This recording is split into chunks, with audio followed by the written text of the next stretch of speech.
Hello everybody, Baron Bananas here again,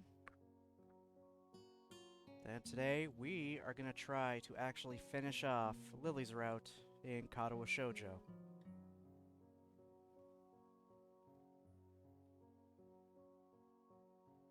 Yep. Let's see, how far are we actually in her route here? Yeah, we're nearly done. 6 scenes left in her entire route to sea. Gotta love that we're only 26% done the game with one route alone. Then again, once again, Act 1 is incredibly long, and I still have a bunch of holes in it. So most of that 26 comes from Act 1. Lilly's, not too much.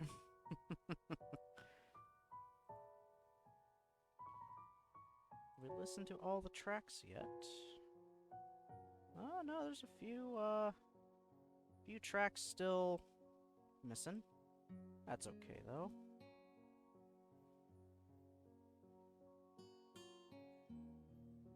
So I'm hoping everyone's been having a good day so far. If not, hoping it gets better.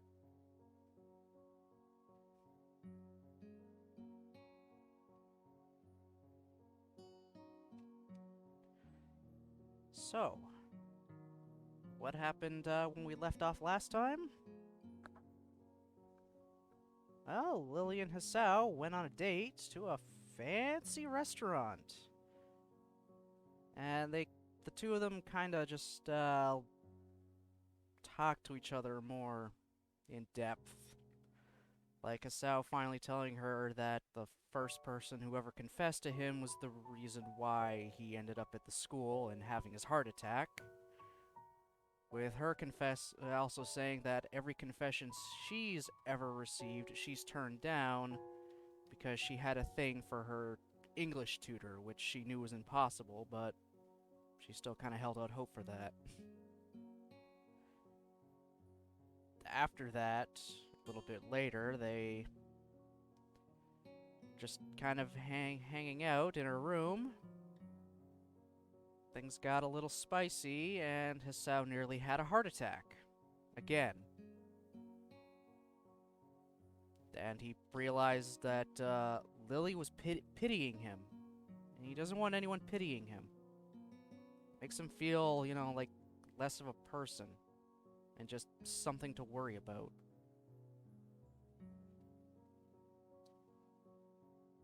But he eventually just kind of calms down from that and enjoys just the quiet moments sitting with her, but feels that there's something growing between them. It's like, even as close as they are now, he feels like they're far apart still.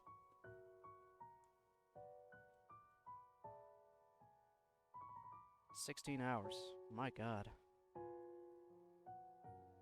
Alright. Let's get back into it.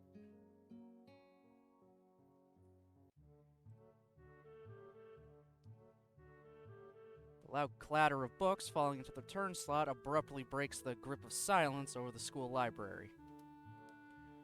It's become a habit for me to come to the library at least once a week.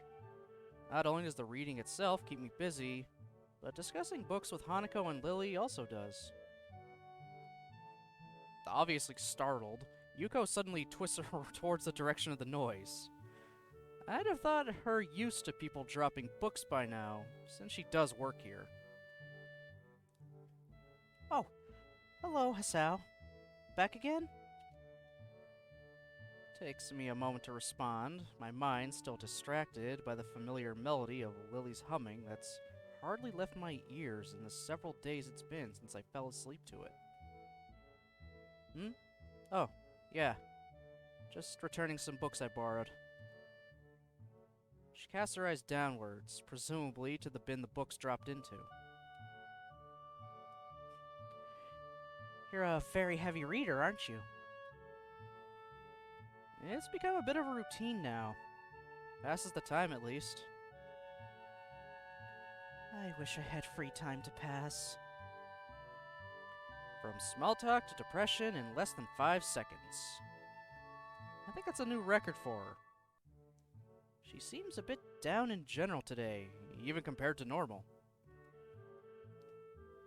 Considering she has to work 2 jobs just to support herself, I can see how that would take a toll on her lifestyle. Come to think of it, the pay for her job here can't be all that bad.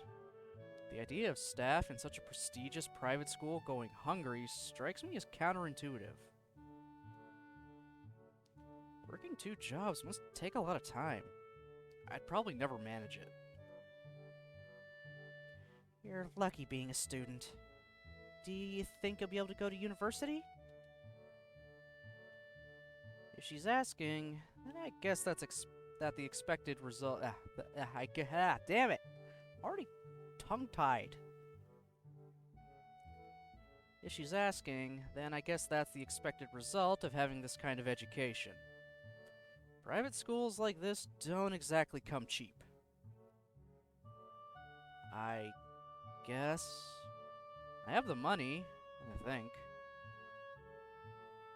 I got plans which will require going to one, and my grades are good enough. It's more a matter of how I'll pay to do so. University costs so much that I'm having to work 2 jobs to afford to enter it. Paying for daily expenses, too, makes it a lot harder. If you're reading this much, though, that means you're doing well in school, right? Interesting logical jump. Not an altogether wrong one, though. I suppose so.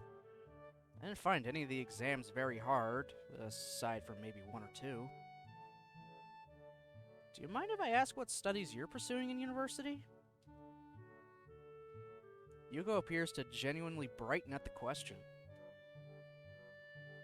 Anthropology. To be specific, I'm specializing in the history of classical-era Athenian civilization and democracy. She really seems to know her stuff. Such enthusiasm is to be admired, and it's nice to see her genuinely excited about something. I guess even somebody like Yuko can be happy if she has a visible road ahead of her.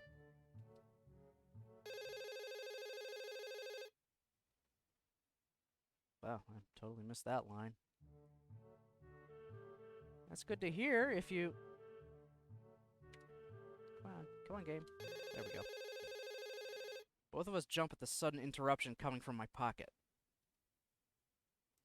Apologizing profusely and quickly shuffling into the hallway as I fumble with the cover of my mobile phone, I glance at the screen. Weird. It's a mobile number I don't recognize. Considering I can count the number of people with my number on one hand, I briefly wonder whether it's some telemarketer that lucked out. Hello, Hasao Nakai speaking. Jeez, pick up faster next time. Anyway, guess who? It only takes me a second to recognize the distinctly deep, burlesque voice. Hey, Misha. Didn't expect you to call me. Huh? You actually think I sound like her? Not at all, Akira. I don't remember giving you my number, though, so I thought I'd mess with you. Oh, that? I got Lilly to give it to me. Not hard. She positively brims with pride at the statement. She's trying to get me caught up in her pace. I know it. I suppose I shouldn't be surprised that the two would share my number, though, given how close they are. So, what's up? You free right now? I guess? Why? Could you meet me at the park in town? I just want to talk to you about some stuff. Is that an invitation to a date? What? Of course not!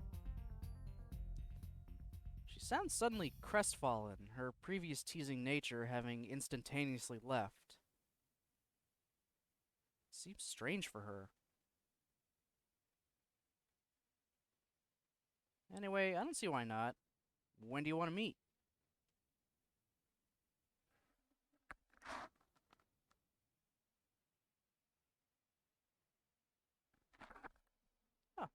It's raining out right now. Cool. Kind of now-ish. Wait, right now? But it's... A dead silence, suddenly coming from the phone, announces the fact that she is unceremoniously hung up. For a long time, I just stand there staring at the call ended message on the screen while replaying the conversation in my head. What the hell, Akira? Throwing a glance up and down the street, I cross the road and step into the park.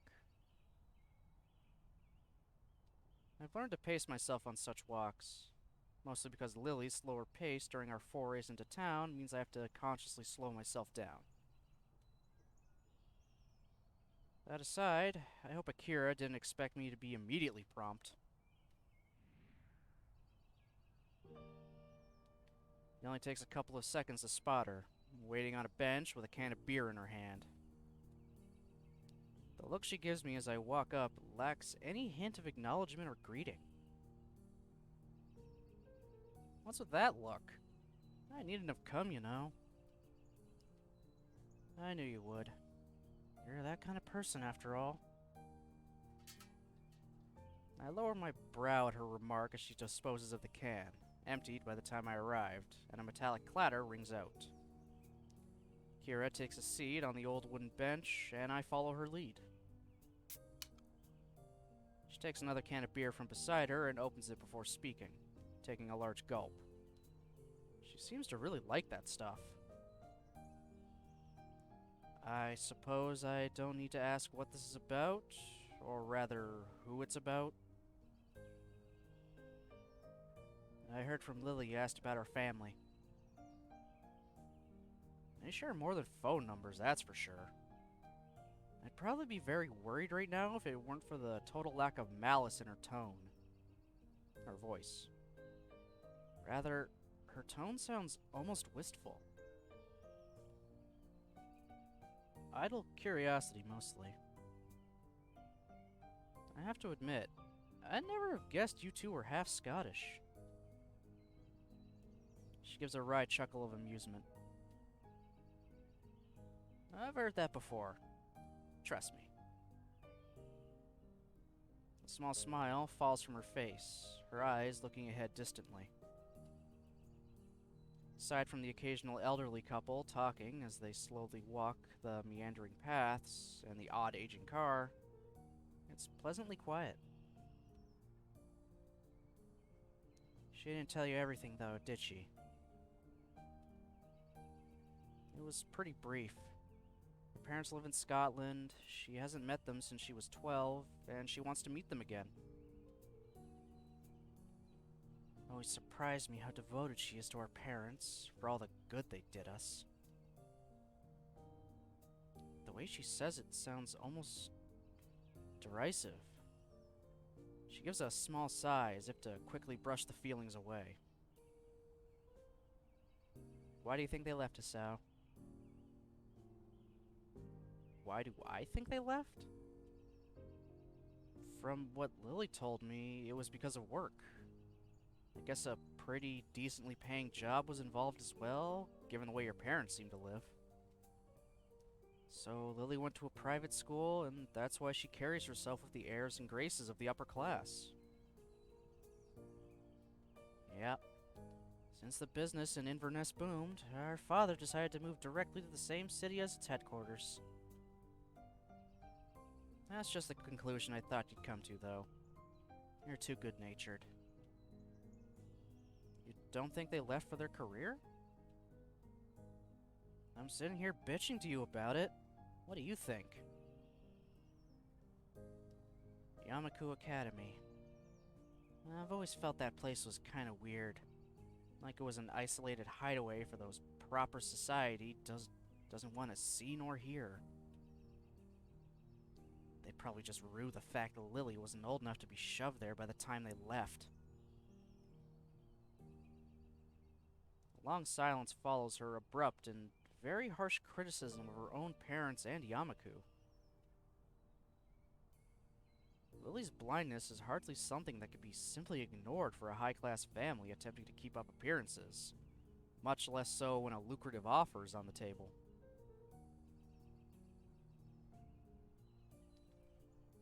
Eventually, Akira gives a derisive snort, her feelings coming to a head. Moving to secure our financial future with his new job posting. Even at the time, I hardly believed it. Not wanting to simply be an avenue for her venting, I gently try to steer the discussion. So you stayed in Japan with Lily then? Either I stayed with her, or she went to live with an ailing grandmother and grandfather.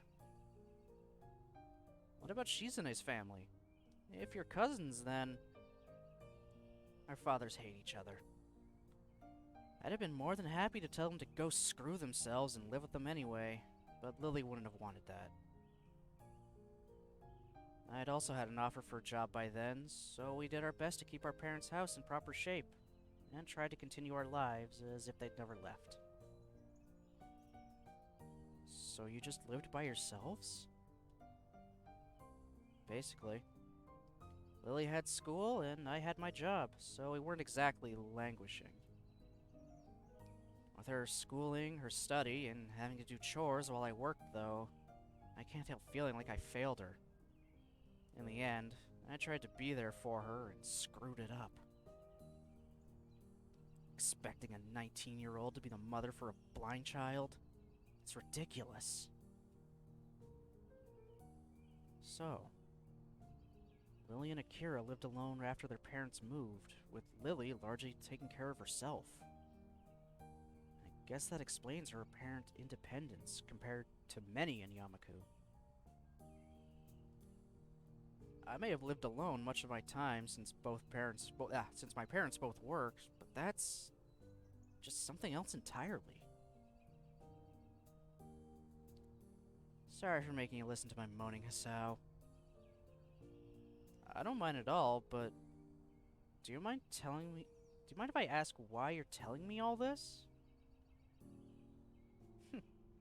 You always were curious.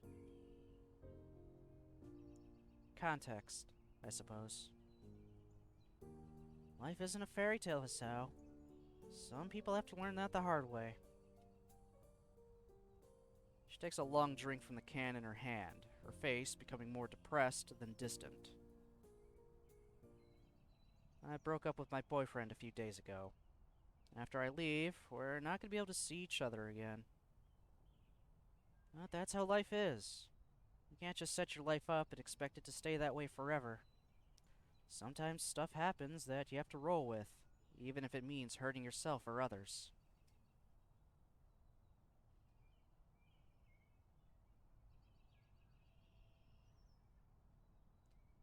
She takes a long breath before looking up at the bright orange sky. Damn. If I smoked, I could take a nice long drag right about now and look kinda cool. I want to respond, to help her in whatever way I can, but I feel utterly useless. This kind of situation is one I've never been in, and I simply don't have the experience to say anything meaningful to comfort her. Akira looks over and evidently picks up on this, much to my embarrassment. I must look pretty pathetic right now, whining about this to someone I barely know. Hardly, and I'm pretty much an expert on looking pathetic. She gives a chuckle, the act feeling like a personal victory for me. You're a good kid, Hisao. When I said I approved of you being with my sister, I wasn't joking or just being nice. She picks herself up off the seat with a grunt, one that seems ill-fitting given her age, and throws the now empty can into the bin after one last swig. It's just unfortunate that doesn't really count for much in this world. When I said I was leaving for Scotland, I was doing it because a good position opened up in our company's headquarters. When our folks told me that when we were at their place, though, They also gave Lilly a summons to rejoin them in Inverness. No way. Her evasiveness when asked about her future, that awkwardness that had steadily grown between us, that uncharacteristic outburst of anger, all of them suddenly fit into place. The same family that she reminisced about after Hanako's birthday party. The same family that left her and Akira to themselves after taking flight to greener pastures. Now I feel stupid for never cornering Lilly on what was bugging her. I'd never even considered if something had happened during her trip to her family's home at Inverness. Now a sense of unease grows in my chest. If her family has summoned her to join them in Scotland, all the way on the other side of the earth, has she accepted? Lilly hasn't told me whether she plans to accept, and it seems she hasn't told you either. That's why I called you down here to talk, Asao. Context, huh? I sit back, my feelings of worry and frustration, no doubt written all over my face. Lily's a strong person, Asao, but she's not infallible. I guess it's my job to worry about her, being her older sister, but I think that you deserve to know. I understand. You okay? You sound depressed. No, I'm just thinking. That's good. Thinking is good. Being rash won't get you anywhere. She looks at her watch, barely moving her wrist. I've gotta go. You be okay?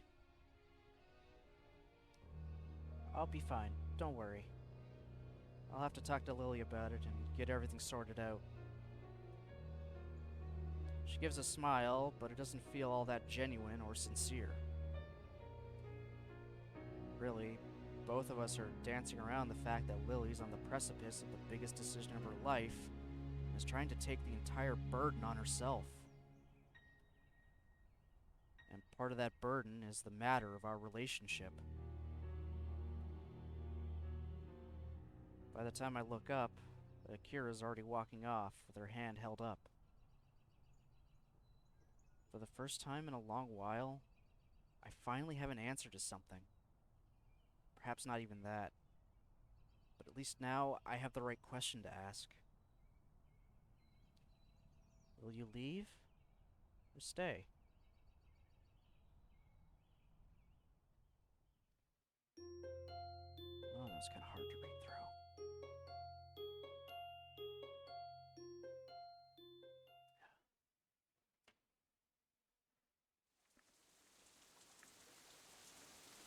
Hurry, Lilly. I'm moving as fast as I can. I can barely make out Lily's voice over the deafening pounding of the rain. Even though I dislike pulling her around, the situation calls for it. I turn forward, my free hand over my head in a futile attempt to keep at least my hair dry. My vision seems to be in grayscale.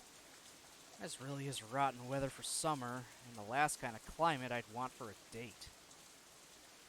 A pity. I'd even checked the weather forecast beforehand, one of the very few times I've ever done so, only for it to say that Sunday afternoon would be fine. Looking to Lilly, her shoulders are by now completely drenched, with her right hand holding tightly to mine and her left gripping her retracted cane. This horrid downpour came on just as we were between our destination and Yamaku, so we decided to try rushing the rest of the distance rather than doubling back. Entirely unused to running this fast, Lily's using all her concentration just to avoid tripping over. Isao, do you know where we're going? Even she's reduced to shouting to try to be heard over the combined noise of the wind and the rain. The shank... The rest of my voice is completely drowned out by an even heavier burst of rain.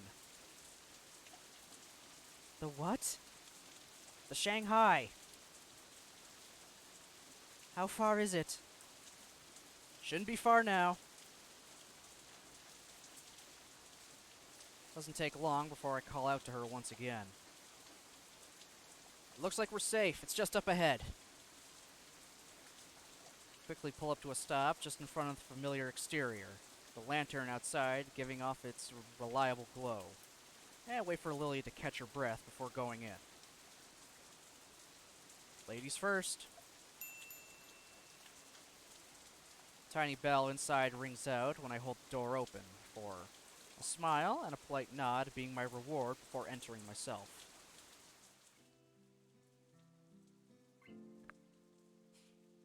As I step in behind her and wipe my feet, only a quick glance is necessary to notice the distinct lack of activity. The Shanghai doesn't seem to get much in the way of patronage, and today is no different. Only a couple tables are occupied. Summoned by the bell's ringing, a most expected person comes to greet us. Welcome to the Shanghai. Yuko looks chipper today. Trying to predict her moods is pretty hard, but it's a nice change from the norm. Hello, Yuko. Hey. Good afternoon, you two. She takes a deep bow, somewhat taken aback as she rights herself again and gets a better look at us. What happened to you? You both look... Her eyes drift toward the glass of the door behind us. Oh dear. We're inside now, at least. I think that's the most important thing. It's nice and cozy. You're lucky to be working inside today. It has been nice and quiet. I like days like this. Oh, wait, sorry. Is there anything you'd like? French vanilla tea, please. I'll have the same. Right. Coming right up. She quickly skitters off with a determined look on her face, trying very hard to not forget our orders. If nothing else, she is at least dedicated to her jobs. I lead Lilly to an empty seat before the two of us settle down. As usual, there's a large difference between my exhausted flopping down into my seat and Lily's delicate sliding into hers, her cane set beside her. For a while, I just idly watch the rain falling outside. The occasional person runs down the street trying to stay as dry as possible, hands often tightly gripping a rain-soaked umbrella. Lily sits just as quietly as I, her eyes closed as she intently listens to all that's happening. It's a comfortable, relaxing silence that exists between us. Just the type we'd shared often together in the past months. For Lily, at least. I can't help replaying the words of her sister in my mind, at times contrasting them to both our time spent together since I entered Yamaku, and to the way we've been since we started dating. No matter how much I try, I can't work Lily out.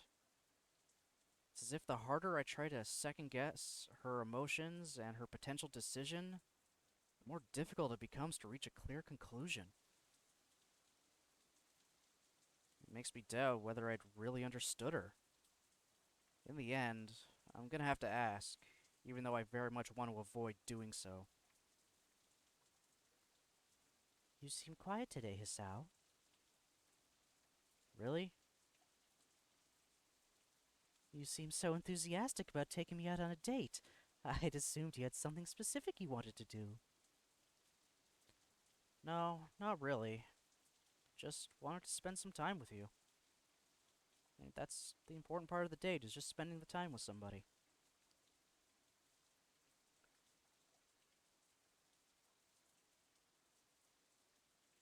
Is that so? Fine. There was one thing.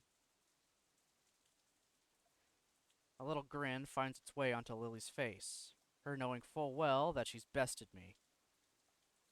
It makes what I want to say all the more awkward.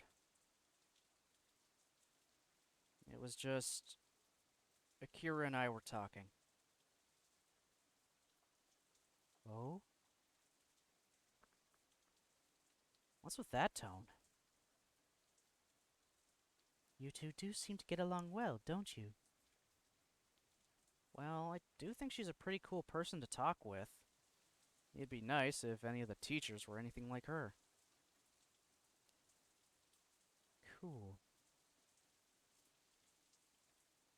For a moment, I try to place her tone of voice, my mouth curling into a smirk as I realize it.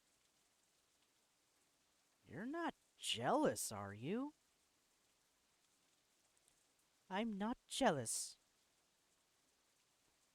After her teasing me over such a thing on our first date, I don't feel too bad having a little laugh at her expense this time around. As we settle down, though, it's only a minor distraction from the real point of why I brought Lilly here.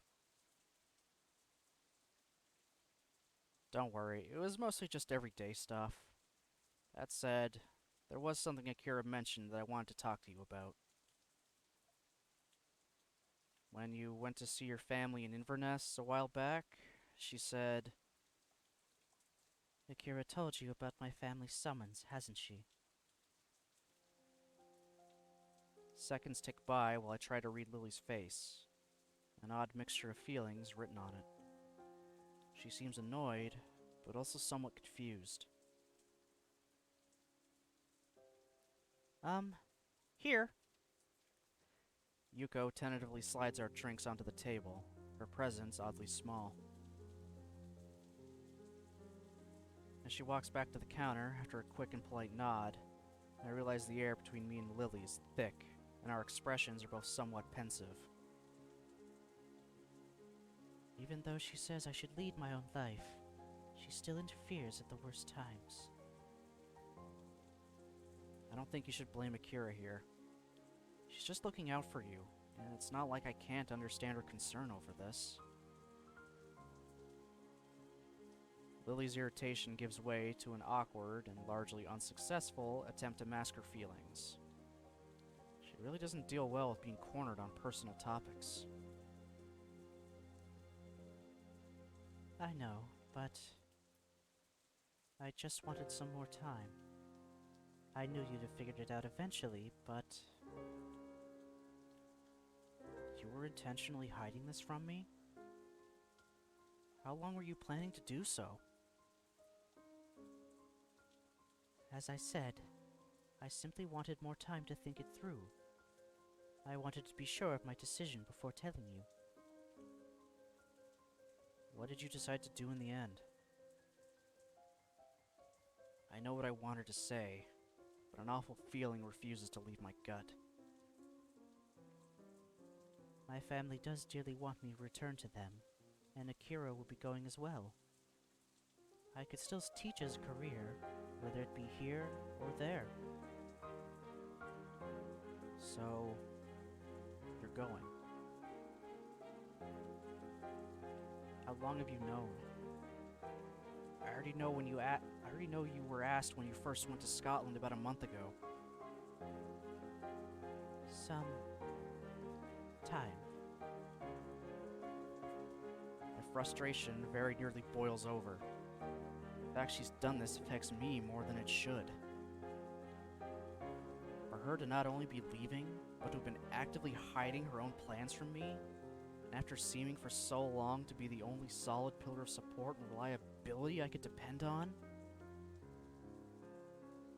it feels as if the foundation underneath me is suddenly shifting drastically, much faster than I can adapt to. Perhaps this isn't so much frustration as sheer unease. Lily.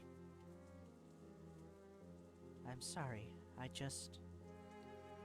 wanted to think this through completely. I wasn't trying to take advantage of you. Please, I know, Lily. I know. This is just really sudden. I guess this means once you go, we'll be breaking up?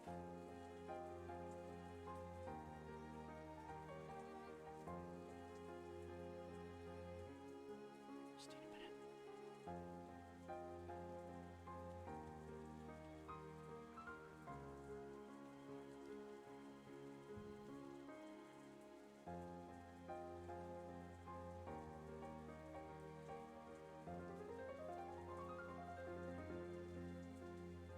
Come on, damn it.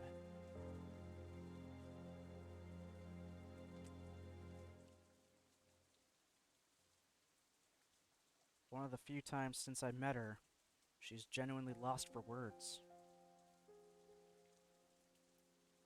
She doesn't look surprised, no doubt because the fact had dawned on her once she became sure of her decision. But rather, she appears generally unsure of how to deal with the situation now that it's in front of her. We could try pursuing a long-distance relationship. They're getting more and more common these days, after all. Just as a kind of a thing I looked up, the game apparently is supposed to take place in 2007. So internet isn't exactly a major thing. Facebook isn't as big. Skype is practically non-existent. So a long-distance relationship like that is really a shot in the dark. A near impossibility of actually working. Even as she says it, the tone in her voice gives away that she doesn't truly believe what she's saying. Lily is far too old-fashioned to be able to cope with a relationship without any kind of physical presence. And even I am to an extent. All we would ever be to each other is a voice from the other side of the world. In the end, trying to rationalize everything is futile.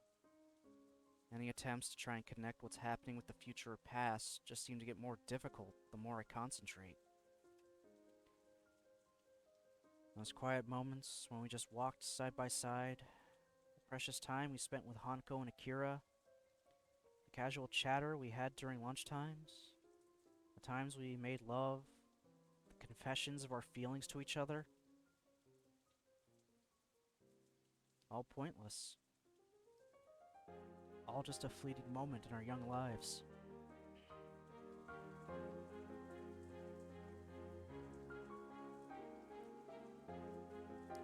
We're just two children pretending to be adults, aren't we? A long, long silence hangs in the air between us. The noise of the other patrons drinking and talking only makes the situation feel more strange and disconnected.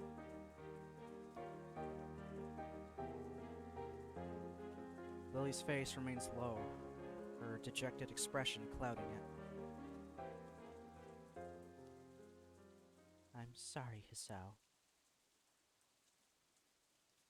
A simple apology, and no more. She's left entirely without any further response or comment.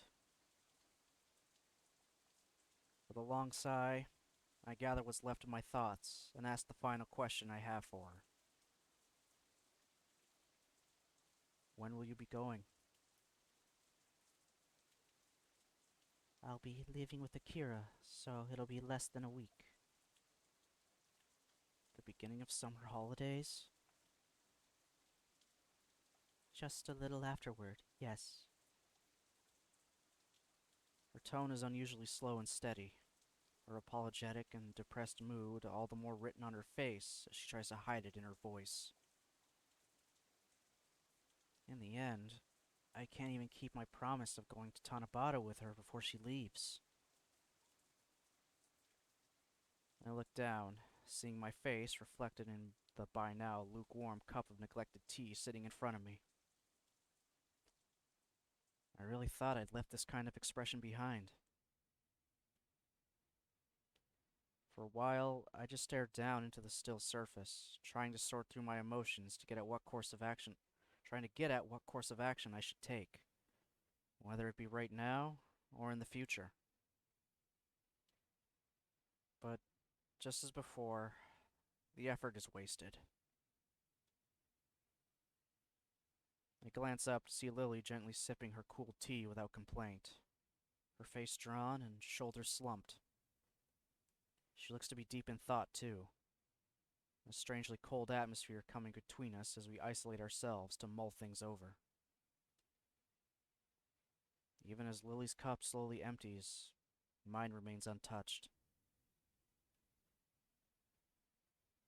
It's a long time before I notice the rain dying down outside and the few other patrons of the Shanghai having left.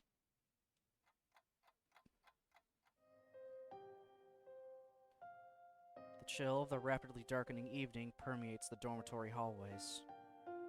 While trudging down the corridor to my room, I see an unwelcome movement from up ahead. Sure enough, the opening of the door opposite mine heralds the arrival of the bespectacled Kenji. Hey man, what's... Oh, dude, you look awful, I think. You okay? He really has a knack for making any situation better. I don't really want to go into it. It's late. Okay, that's cool. If you ever want to talk about it, I'm here, you know. I'm, here. Ugh. I look at him for a moment before surrendering my stern front and awkwardly scratching the back of my neck, embarrassed by my standoffish response to him. Thanks, Kenji. Hey, it's cool. That's what friends are for, right? Yeah, you're right. See ya. I open the door to my own dorm room and close it behind me as he quickly waves me off. The solid thud the door makes against the door frame sounds out a final call for the life I've led since coming to Yamaku. I just stand in my darkened room, fruitlessly attempting to work out what I should do from this point onward. Just what should I do?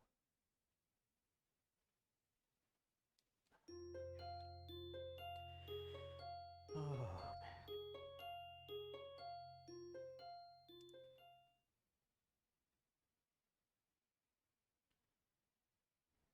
As class ends, I simply rest my head on my hand and stare out the window to pass the time. It's been a few days since Lilly told me her plans. I haven't been to our ordinary lunchtime haunt since then. Not that there'd be much point. Hanako's been busy with the newspaper club since she's newly joined, and has even begun talking in class with Naomi every now and then.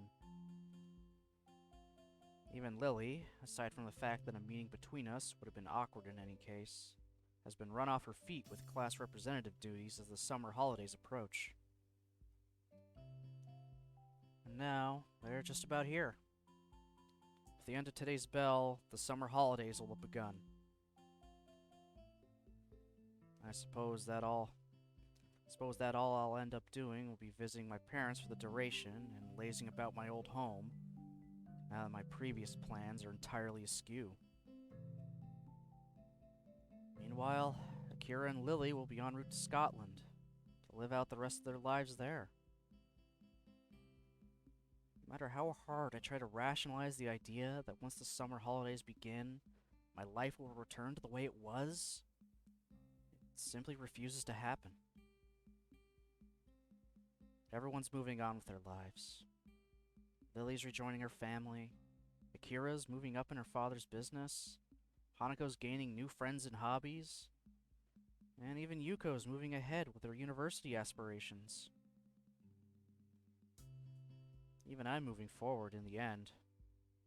With the grades I've gotten so far in Yamaku, much less after such a rocky beginning, the path to getting into teaching science as a career seems straightforward.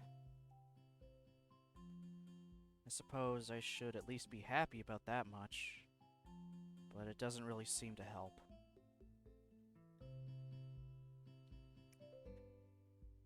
Ii-chan? I quickly stopped my ruminating and turned to face the bubbly voice beside me, putting on the most upbeat expression I can muster. As expected, Shizune stands flanking her. I have a sneaking suspicion they want something from me. Hey, Misha, Shizune, what's up? Well, She-chan and I were thinking. Since we're just two poor little girls that need help with all the work we've been given just before the holidays begin. Sure, I can help.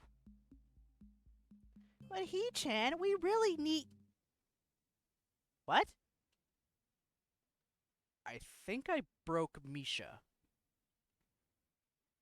Even Shizune raised an eyebrow at her accomplice's shuddering stop in her tracks. So you'll help us, He-chan? I just said I would, didn't I? It's hardly like I have anything better to do. Maybe helping them with their work will help me take my mind off the situation. Misha seems genuinely ecstatic at my response, but Shizune's expression is clouded and difficult to read. I find myself quickly averting my eyes from her own, as it almost looks like a face of pity. No doubt it must just be my imagination. This is hardly the first time I've been in the student council room. Indeed, I found myself down here often, either to help Lilly with class rep work, or to sort out one thing or another with the student council itself. Now, though, it's quite a different place. Papers and folders are strewn across every table in the room, only a solitary little black laptop atop a single desk sticking out from the mess. What a good laptop that is. Quality tech. Look at that CD drive at the bottom. Actually, is that for... Oh my god, I think that might actually be a floppy drive. Oh my god, it's a freaking clamshell laptop with a floppy drive.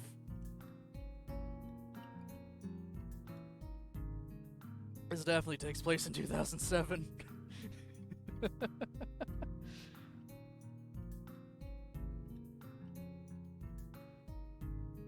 looks positively ancient, and I'd guess it has been valiantly serving its task in archiving information for years and years. So, what's needs doing? This looks like a lot to do. Shizune's expression becomes determined as she signs. It's a worrying look. Everything, He-chan. My worry was well placed. Everything, you say? What's left on the desk is what needs to be done. It all needs to be digitally recorded, which is what the laptop is for. And I'm guessing that I'll be the one doing this? She-chan says she saw you with the computers in the library a few days ago, and that you seemed really good with them. Good with computers? I can touch type, I guess, but it still seems like an overestimation of my skills. I was just typing up homework. Wait, Shizune was watching me do that?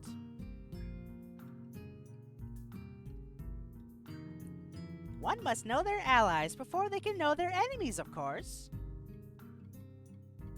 Wow, that's pretty wise.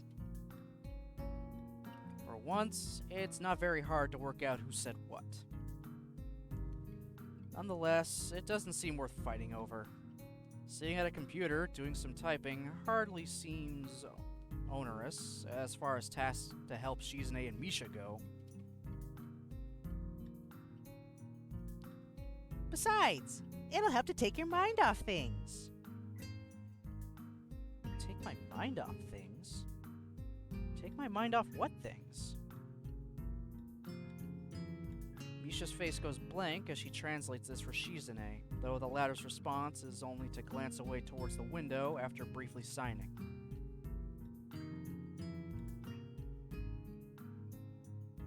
Misha's face quickly returns to a smile as she translates back. She was confused, I guess, but Shizune is harder to pin down.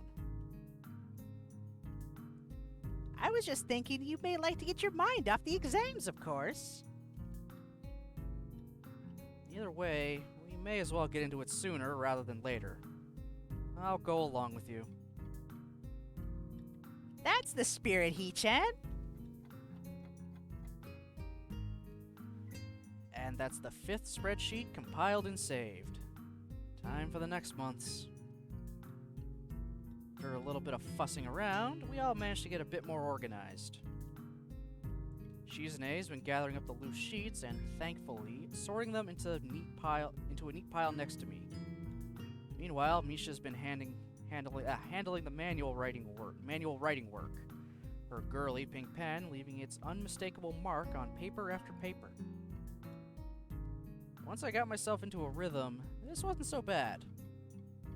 Shizune and Misha also seem to be in the swing of things, wordlessly communicating as they go about their business with fervor. I periodically glance at the sheet beside the laptop, apparently a list of student names and matching addresses, as I dutifully enter the data written on it. I don't pay a lot of attention to what I'm typing in until I reach about midway down the page.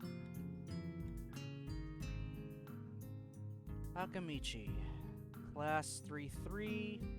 Her family's home is in Saitama. My idle curiosity is ended abruptly as 3 light taps can be heard rapping on the door. Misha quickly skips over to check who it is, tapping Shizune's shoulder on the way past to let her companion know what's happening. Ah, you're here! Who is it?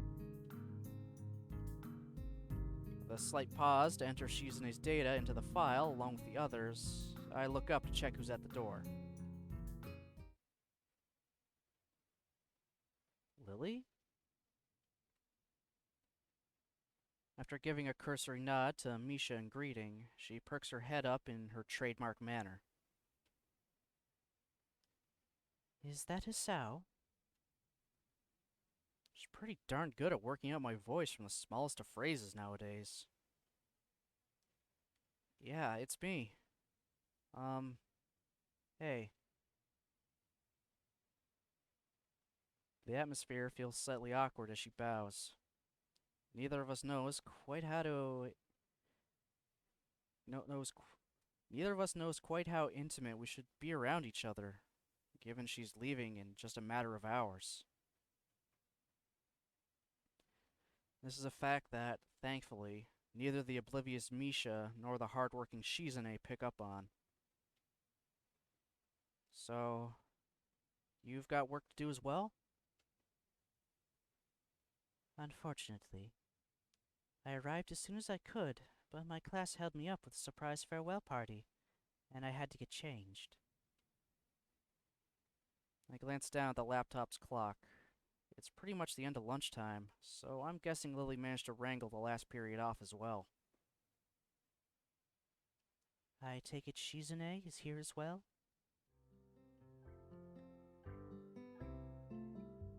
Of course!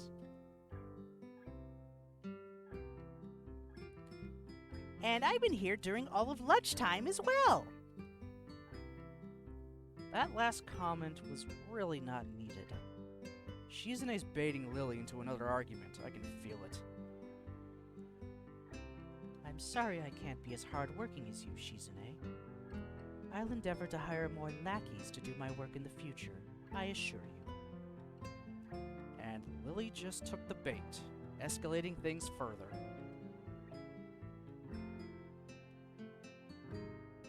But aren't you the one always outsourcing work to your classmates?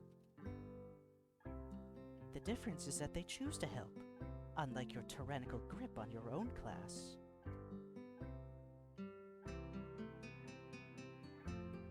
Tyranny works! Even if we did things differently, we still got the same results, right? This is a school, not a police state. You'll have to remind me You'll have to remind me when you were appointed class monarch, I'm afraid.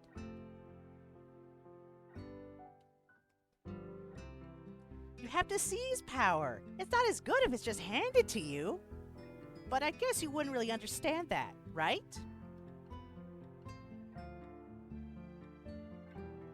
You'll also have to remind me when monarchs were elected into their positions. Lilly positively bristles at this. Shizune's two-hit combo forces her onto defense. Yet for all your vaunted power, you cannot get one person to help you without forcing him.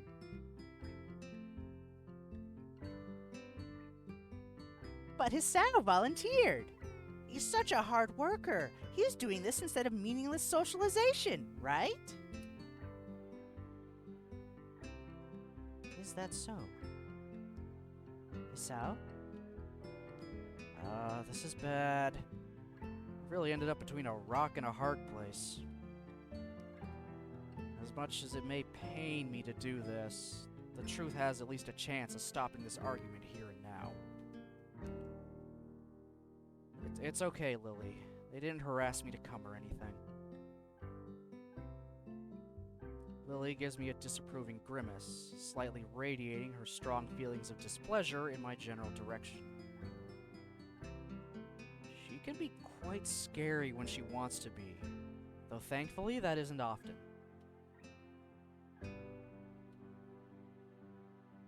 Ii-chan, you make that sound like it's a regular occurrence.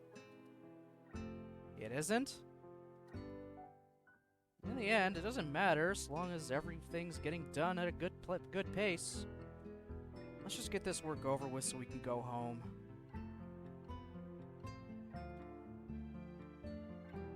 Shizune snorts derisively and gets back to marking off the sheet in front of her, while Lilly sighs and finds her way along the room with her hand following the filing cabinets lined along the wall. This would mark the only time I've managed to successfully defuse one of these situations. But the grudging ceasefire built around mutual fear and respect makes this feel more like a Cold War than any real peace. I can't take all the credit, though. Lilly's leaving surely affected Shizune to some extent, to make her give up so easily.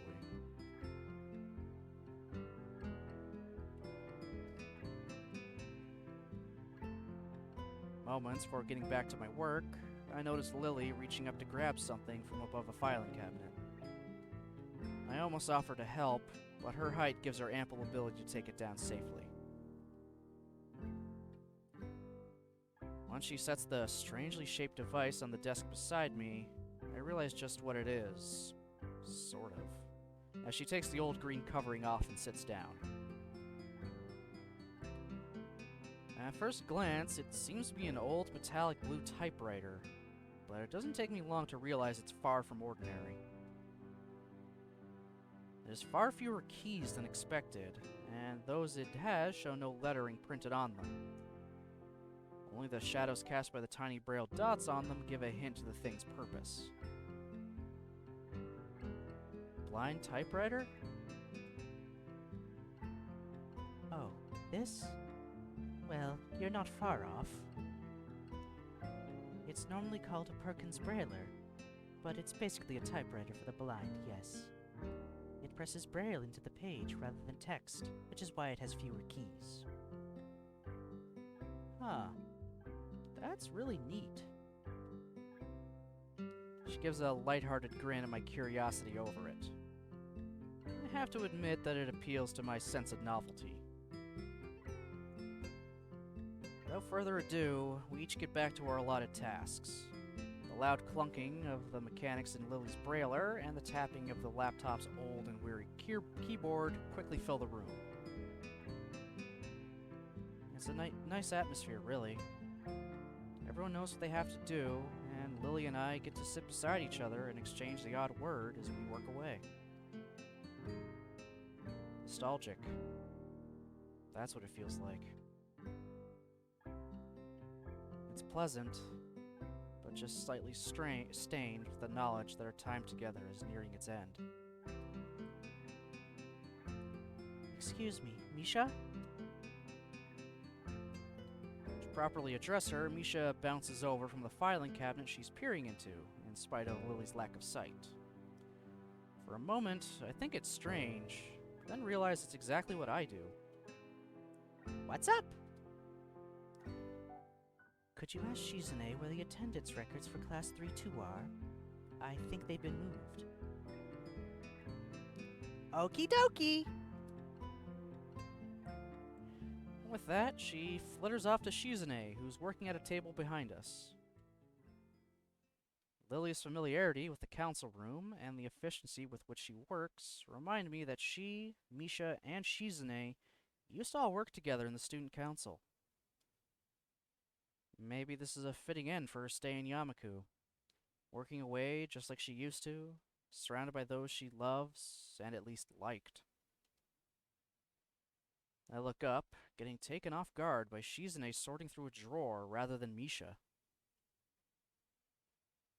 Sure enough, she plucks a manila folder, entirely blank save for just barely visible bumps on its front, and holds it in front of Lily. Lily flits her hand over it to check what it is, her fingers feeling out the dots of braille and confirming it's what she asked for. Thank you, Misha. No reply. No reply, that is, save for an odd grin. No. Smile on Shizune's face.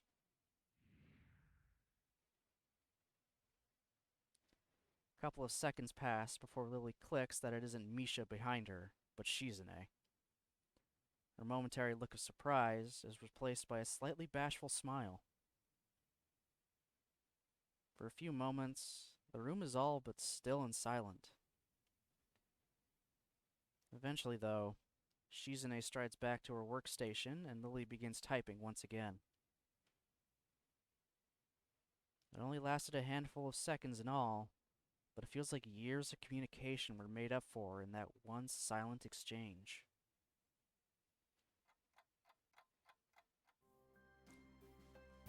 There. Finished. I lean my head back and rub my eyes to try and work away their weariness. Staring at that small and rather poor screen has taken its toll. Excellent timing.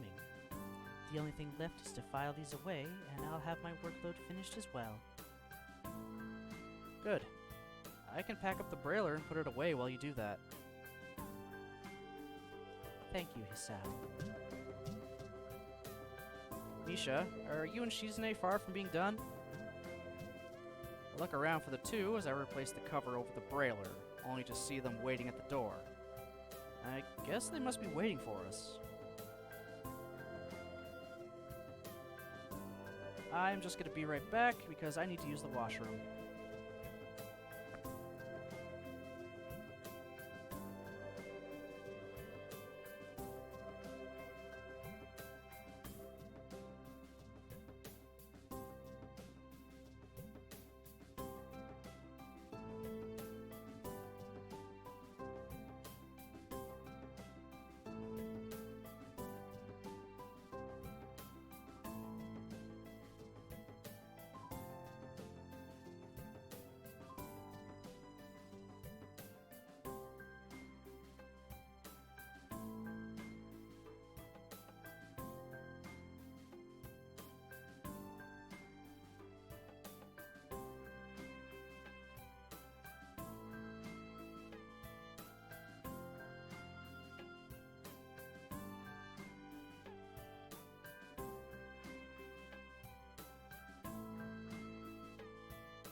a minimum of wasted time, we file and pack up everything that remains and join them. Thanks for waiting, you two. We could just take off without you, Hee-chan. You've been a great help. Shizune nods approvingly, pleased with my efforts. I guess that's the last class representative work done and over with then. That's right. I'll miss you, Lilly. It was fun working with you.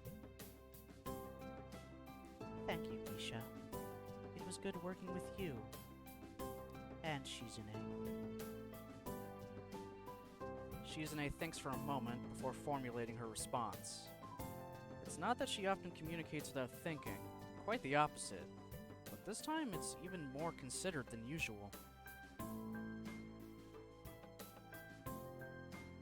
Misha looks a little surprised before passing on the message.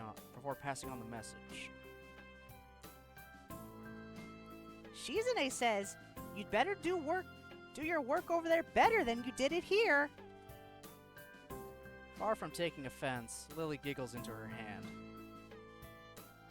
If that's the case, then please tell Shizune to give those still here a little more understanding in the future.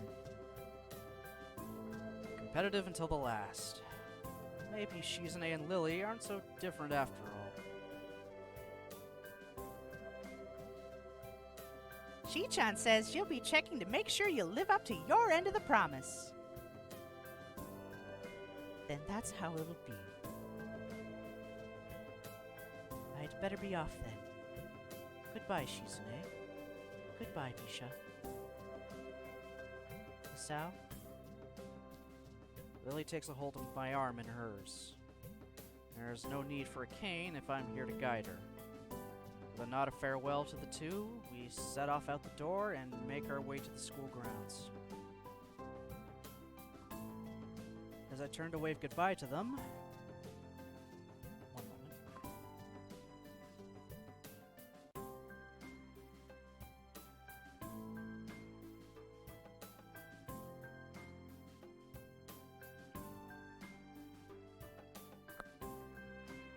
As I turn to wave goodbye to them, I notice Shizune's gaze lingering on Lilly. They may know each other, but family bonds aren't easily broken. Hey Jan, it's just my normal cup of tea and it's almost empty.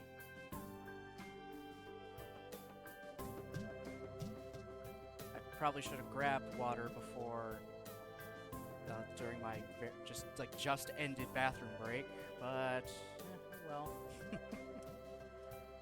So to catch you up on what's happened.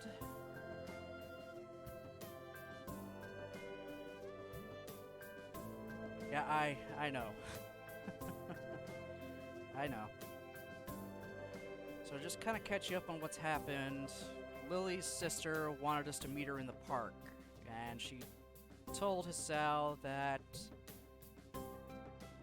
Akira is going to move to Scotland like next week because of a job opportunity. And that Lily's parents have also summoned Lilly to come back and live with them. On our next date, we kind of confront her about it, and she admits, yeah. They asked me, and she says she's wanted to take as much time as she could to figure it out, and was hoping she could have figured it out before we found out, so she was intentionally hiding that fact from us. And because apparently this game takes place in 2007, they don't think a long-distance relationship would be possible between Japan and Scotland. So basically, Lilly is going to Scotland forever and breaking up with Hisao right as he's getting his life back together. So what you just walked in on right here was Lilly finishing up the last of her class representative work. And now it's just going to grab her stuff so she can go to the airport. Some people just don't think long-distance relationships work in general. Yeah, I mean, She was the one who brought up the possibility, but Hisao just kind of tries to rationalize to himself. She's too old-fashioned and not the kind of person who could have a relationship without some kind of physical contact. Just being a voice on literally the other side of the world wouldn't cut it. So as much as it kind of kills them both, their relationship is technically over.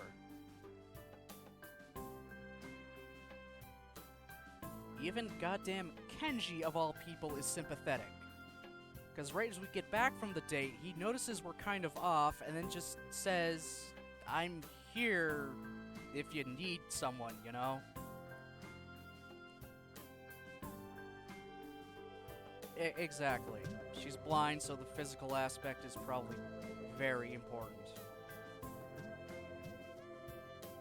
Since you can't see them. Exactly.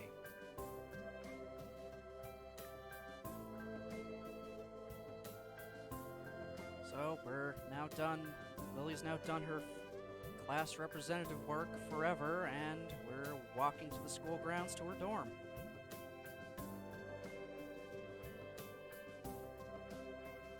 Got all your papers sorted then? Yes, they've been all filed, filled out, and handed in. On top of things as usual, aren't you? She gives an earnest smile at the compliment, but it feels as if her happiness is just a veneer over the fact she's fully aware of how much she's leaving behind.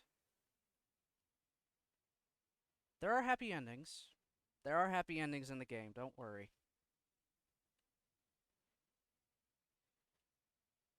It reminds me of how she was like when I first met her. Always smiling, always that little bit aloof, always that little distance away from everybody. Even now, she still maintains that air around many others, especially those she's not close to. I had hoped that our time together would have changed that fact. Our pace slows, the two of us coming to a halt in all but empty school gardens. Isao, is something the... Lily's words are cut short as I turn and wrap my arms around her, pulling her tight.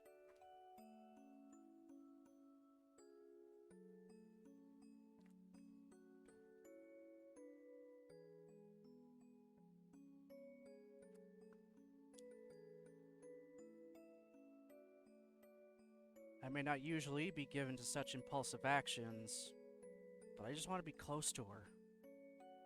Even if it's the last time I'll be able to.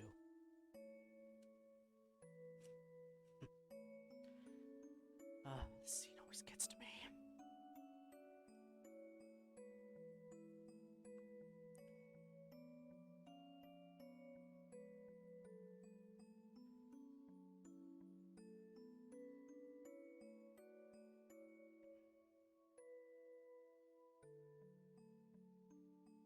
All the other students have retreated to their dormitories and homes, only the ruffling of leaves in the breeze making any sound whatsoever.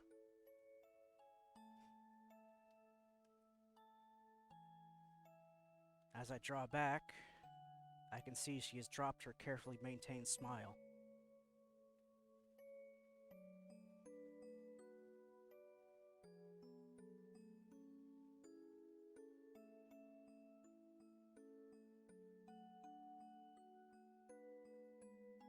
Ooh. This music doesn't help.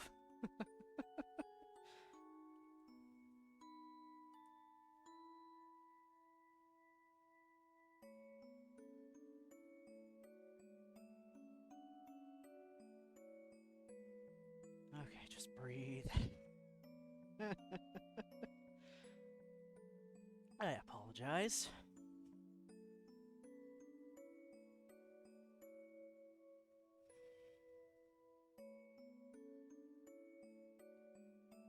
Her hand hesitates, wanting neither to leave nor stay on my features. She's putting up a brave show, but her slight trembling gives her away. Lily may be able to control herself well, But even she can't hold her composure together now.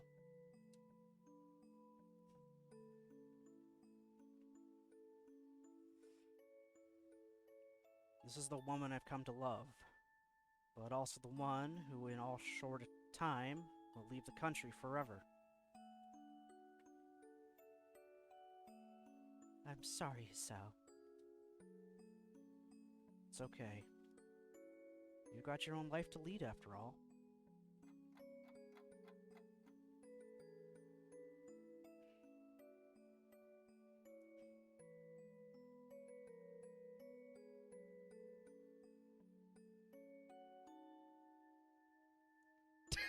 Now kiss? Oh my god. Yes, because that's exactly what this scene needs.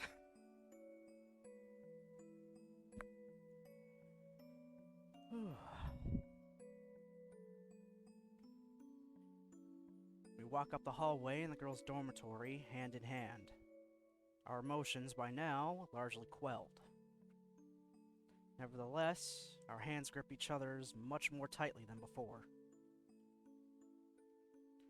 Faint, muffled voices can be heard from Lilly's room, the origins of which aren't difficult to guess. The moment she opens the door, Hanako bursts through and wraps her arms around Lilly, taking her very obviously by surprise. Lilly! Lilly! Hanako? I'm going to miss you, Lilly. As expected, she's on the verge of tears. Lilly gently rubs Hanako's hair with her hand in response, then pulls back and gives a warm, reassuring smile. Looking beyond Hanako, Akira can be seen getting up from the side of Lily's bed and scratching her head. Her eyes turn from Lilly and Hanako to me, a stilted, weak smile hanging on her face. I try to return a more genuinely happy look, but the result is probably just the same. So, everything set? Managed to get hold back from killing Shizune? The comment draws an amused giggle from her sister. Yes, I have everything in order. And yes, I managed not to. Have you packed everything you need? Got the 2 bags right here, but there's still some stuff left at the Hakamichi's home. I can pick that up while we wait there for tomorrow evening's flight, though.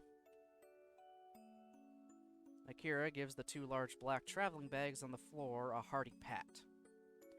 She probably came to help pack and make sure everything was in order on Lily's end before going together with her. Lilly, will you be okay? Over there? I'll be alright, I assure you. I'll have Akira looking after me as well, and you know that she's reliable. But don't worry, Hanako. I have your phone number after all, so we can stay in touch. With Akira's help, I could send you things over the internet as well. Hey, don't use me just because you won't learn how to use a computer. Hanako and Lilly both giggle briefly, the mood lightening ever so little.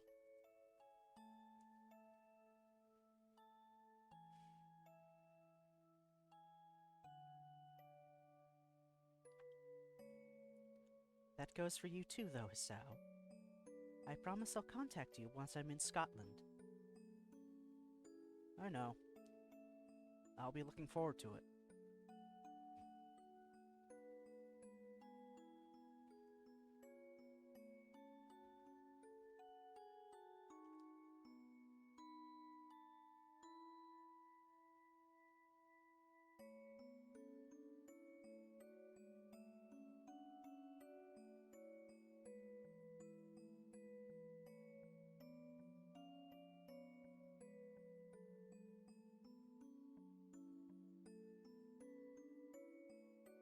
Her offer may be kind, but we both know this is tantamount to breaking up. Neither of us has any illusions as to how well we'd manage a long-distance relationship. With nary a word of prompting, the four of us begin the long, solemn walk to the school gate.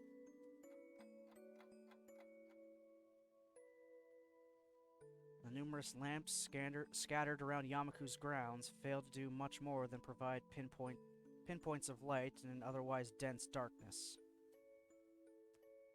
A car parked on the road just outside the school grounds comes into view, its shining black exterior reflecting the dimly lit lamps of Yamaku. I call out to Akira in an effort to alleviate a bit of the heavy atmosphere. That your car? What kind is it? Don't know much about cars, do ya? It's a Lancer Evo. Solid and speedy. Well, it's not as if her comment on my knowledge is off the mark. I've never really taken an interest in them. She gives a small sigh. She's been good. Pity I have to part with it tomorrow, just like the summer house. You guys were the last to visit it before it changed hands. Turning back from my rather faulty attempt at small talk, I glance at Hanako and Lilly following behind us. By rights, Hanako should be leading Lilly, but it's rather definitely the other way around as she clings tightly to Lily's arm. It's a depressing sight.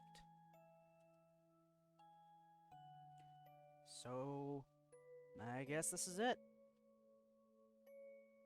Indeed. Although the time for everyone to say their farewells is now, nobody really wants to take the first step.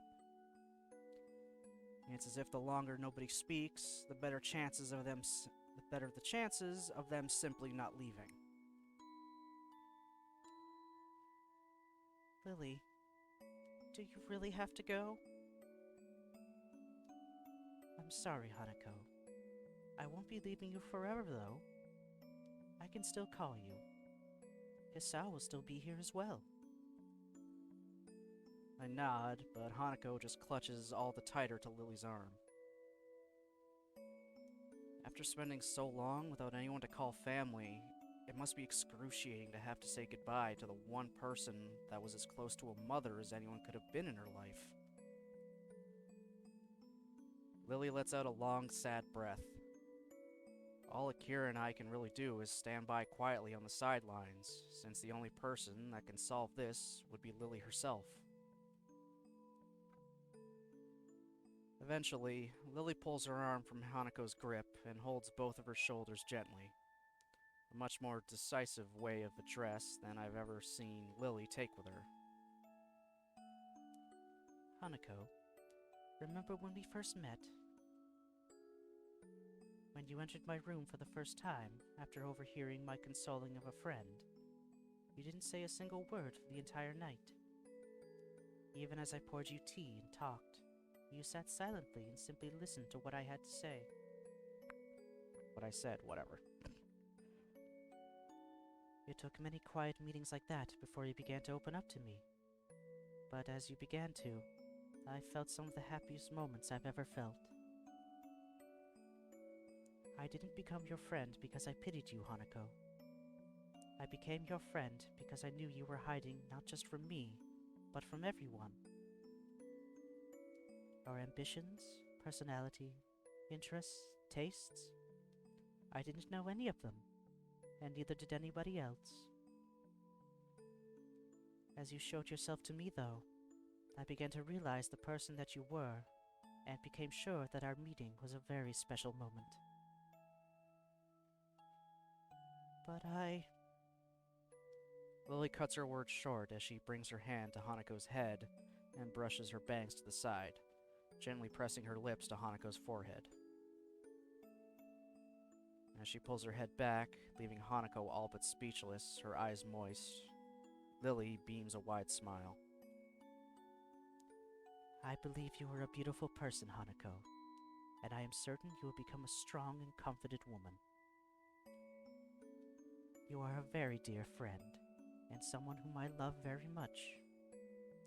just like Hisao, I will never forget you for as long as I live.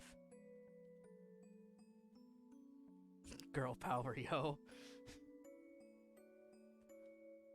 I may be leaving, but you have your own life here to lead. Just as I do, you have your own friends and hobbies, and your own hopes after graduation. I want you to devote yourself to them, even after I'm not around anymore. That is why I think you'll be okay. Because you are your own self, with your own life. You yourself have proved that to me. Hanako lowers her head in embarrassment, but nods as she does so. I understand. I know I have to say goodbye. I know you have to go your own way. But thank you, Lilly, for everything. Thank you, Hanako. Will you be okay? There are a few seconds of silence before the answer comes. I will.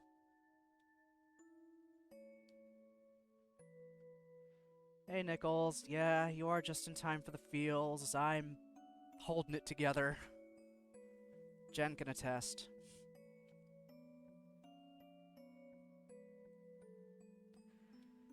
Lilly smiles, undoubtedly at least partly in relief. That makes me very happy then. Goodbye.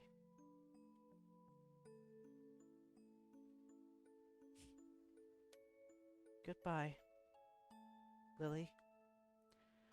To catch you up, Nichols, Lilly and her sister are now going to Scotland forever. Her sister has a job at their father's company, and her parents also have, in their words, summoned Lilly to live with them again. And she's just so desperate to see her family, she said yes. So this was literally this is the last time, at least she thinks, or as we all assume, she's gonna see any of us. We're literally packing up the car for her to go, and then the next day, she's on the plane to Scotland. So, our relationship with Lilly is technically over.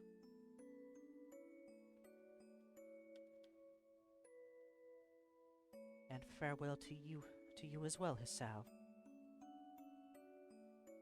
Goodbye. I'll miss you.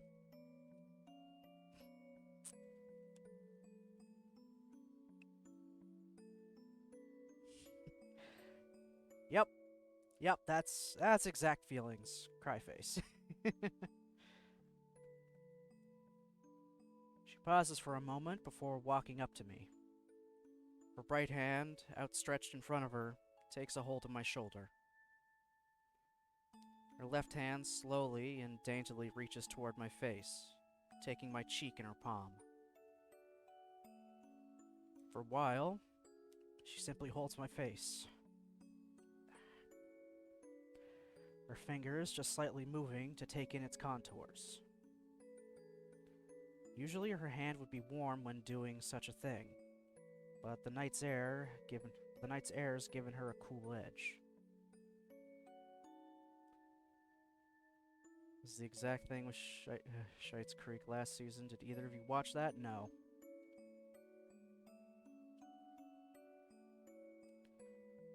I'm not sure how long we stay like this. Her clouded eyes pointed just below my own as she wears a wistful, almost distant smile.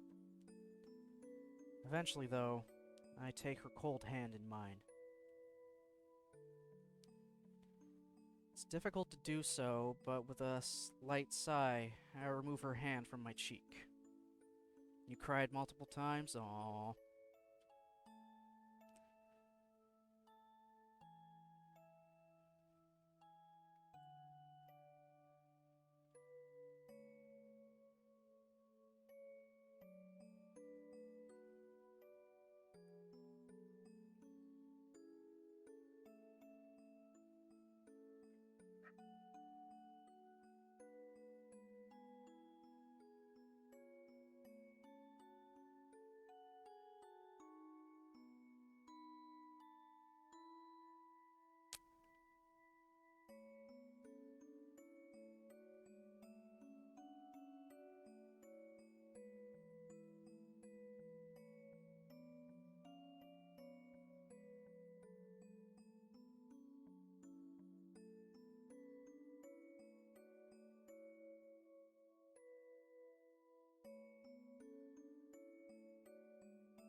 Okay.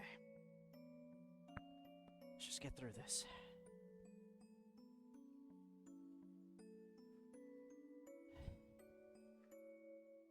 I hope you have a long and happy life, Lily, no matter where you might go. Thank you. I'll make sure to. She takes a long, trembling breath before turning slightly towards Akira's direction. Akira? Okay. With a nod, she takes Lily's hand and begins to guide her to the car parked outside the gates. They both walk slowly and deliberately, as if their movements had been rehearsed in advance. It's strange to feel like this now, watching somebody leave Yamaku. The feeling of unease I have now reminds me of the first time I walked through those black wrought iron gates that always looked far too pompous for what they were. As they leave, all of us know full well that our lives are irreversibly changing. I'd always told myself that I just have to take life as it comes. But everything's changing so fast, so suddenly. In the end, Lily is an irreplaceable part of the lives of both Hanako and me. The noise of Akira opening the passenger door for Lily brings me out of my thoughts, her hand waving back as Lily gets in. See you guys. Take care of yourselves. Goodbye, Hanako. Goodbye, Hisao. Hanako's hand quickly shoots up, her face brightened by her enthusiastic farewell. Goodbye, Lily. Goodbye. See you, Akira. And goodbye, Lily. The door shuts as we all put on our best happy farewell faces. Akira gets in the car herself and starts it up in short measure. Lily's hand can just be seen waving through the tinted windows, both of our hands waving high as well. Just as every other time I've done such things, I can't quite work out precisely why I, or Hanako, waved to her, given that she'd never see us doing so. But it doesn't matter. Even after that black shiny car goes down the hill and disappears into the dark night, we carry on waving and seeing Akira and Lily off. And then, they're gone.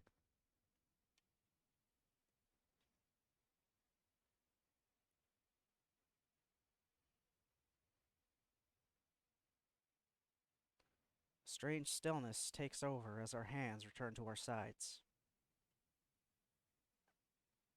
I don't quite know what I should do or how I should feel. In the end, we just stand there silently staring down at where the car disappeared from sight. Goodbye, Lily. All I can do in response to her quiet, mournful goodbye is to place a hand on her shoulder. She looks at me for a few moments before looking back down the hill, secure in the knowledge that I'm still around for her. What we'll do from now doesn't seem all that certain. All that uncertain, Jesus. We all have our own ambitions now, just as Lily said. But even so, feels like there's a certain missing part in both of our lives now. Something that can never be replaced.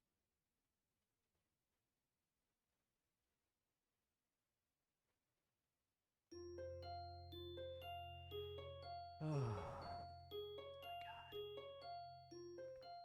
That was hard.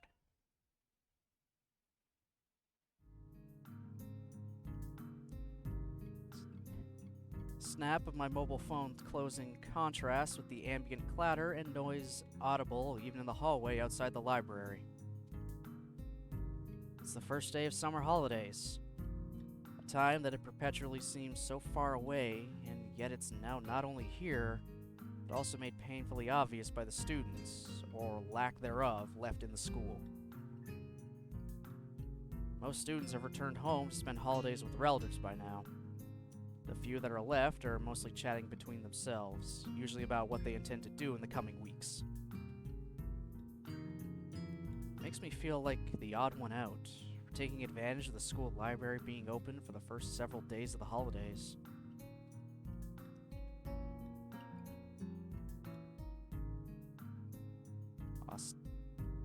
Ostensibly for its students to drop off any books they borrowed and have yet to return, and for those who will have their parents pick them up to help pass the time until they get whisked away.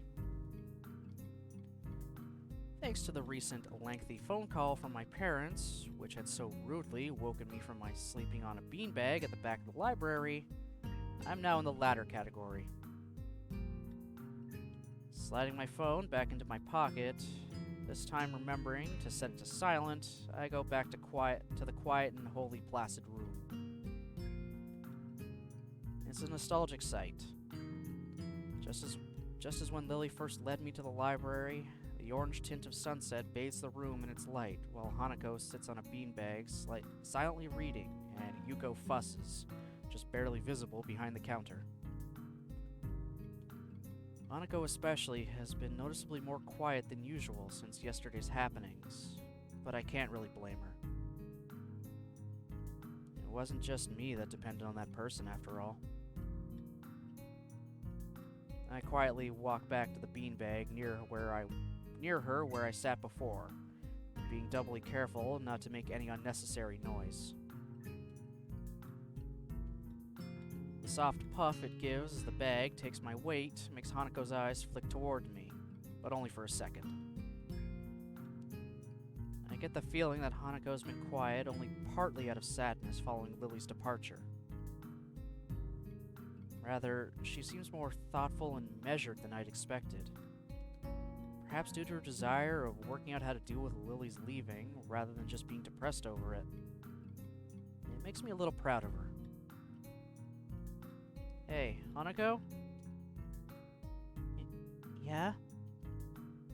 Still going ahead with your idea of traveling? She gives a determined nod. I'll be starting in a day or two. Naomi's decided to come with me too. Wow, quick start. Where are you two headed to first? I think we're gonna start by going north, then loop down and go southward. So, Hokkaido's gonna be first? She gives another nod, more tentative than the last. The significance of that place is not lost on either of us. Do you know how you're gonna handle the traveling expenses and accommodations? Yeah, I've worked everything out. I think it should be okay. Naomi says she has her side worked out too. You know that if you need anything, you can just call, right? I gave you my number before. Any time of the day is fine. She gives a smile, which in itself feels like a small personal victory. I know. Thanks, Hisao. Maybe Lily was right. Although I may offer Hanako any help I can possibly give, I feel as if I know she doesn't need it. She really has grown. Hanako's plans for her holidays are in sharp contrast to my simple following of my parents' suggestion to stay with them. Holidays had always made me feel less excited than most, though, so maybe this is just a return to the status quo. Before my heart attack, I'd always lived so aimlessly that holidays weren't all that much different from my everyday life anyway. After school, I'd wander around a bit in the city, often hanging out with some friends, before making my way home to eat dinner with usually one of my parents, but rarely both. Their schedules didn't leave much time for them to be home, and going there straight from school would just have meant I ended up feeling bored. I was an urbanite through and through. Since coming to Yamaku, though, feels like I've fundamentally changed as a person. The phone call with my parents erased any traces of doubt I might have held on that. I've held on that. Jeez, I gotta say that again. The phone call with my parents erased any traces of doubt I might have held on that Jeez, I don't know why that screwed me up, but it's on screen. You can read it. Blah. Well, before I had exercised a fairly normal level of independence for a teenager, that being not a whole lot, my parents were more than pleased to hear of my newfound ability in taking care of myself. Laundry, cooking for myself, cleaning, all in addition to other general chores that come from living without parents around. Just little menial things I've had to pick up, but with relative ease. And I think about it, I'd always depended on them, even if they hadn't been at home all the time. To say I never depended on anyone after moving to Yamaku dormitories would be far from the truth, though. Excuse me. Two of us look up at the awkwardly fidgeting figure in front of us. Some things never change. It's getting close to closing time, so, Oh, right. I'd forgotten the library closes earlier during the holidays. Hanako and I both get up and dust ourselves off, placing our books back on the shelf behind us. The fact that our tastes in reading material have a fair amount of overlap is useful at times. With a bow to Yuko to apologize for taking so much time, Hanako takes her leave of us. See you tomorrow, Hisao. Bye. And with that, she walks out of the large wooden aging doors that herald the entrance to the library. She's a quiet person, isn't she? I suppose I should be surprised at a staff member sharing personal opinions like this. But after knowing Yuko for a while, it's largely expected. Our relationship is more personal, rather than one with her acting as an authority figure. Yeah, I think that's just how she is. She's got a lot more confidence in her these days, though. I don't know her as well as you do, but I think I agree. It's nice to see her talking to people here. She never used to do that before. Hey, Yuko. You know about Lilly's leaving, right? She told me herself a few days ago. It must be hard, leaving everyone behind like she is. She quickly looks back to me after saying this, probably remembering that I went to her for advice on the relationship between Lilly and me before. Are you gonna be okay? That's a difficult question. It's something I'd rather not think about for now, though, given more pressing issues. Something seems kind of off about this whole deal, don't you think? Yuko appears to think for a while, absent-mindedly scrunching her face up in a variety of creative ways as she does so. I don't think I know her well enough to make that kind of judgment. I'm sorry I can't be more help. Ah, it's fine. I was just sort of thinking aloud. I give a deep sigh and scratch my head in frustration. There's just so much stuff happening at once that I have no control over. It feels like I'm being swamped. I think everyone goes through times like that. What's important is to concentrate on what you can do, rather than what you can't do. At least that's how I see it. If I didn't think like that, I don't think I'd be able to manage my life as it is. She says it with a smile and a light tone, but her words are far from any kind of joke.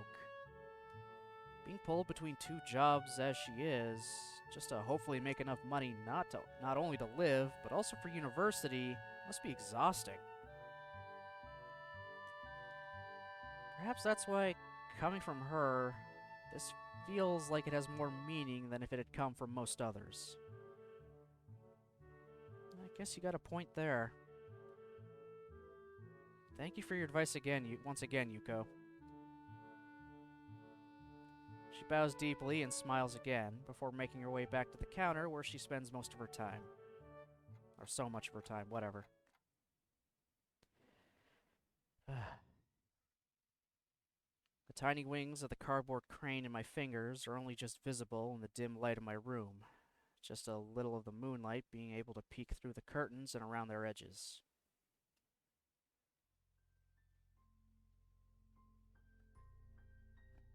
Yeah, the little crane that Lilly made.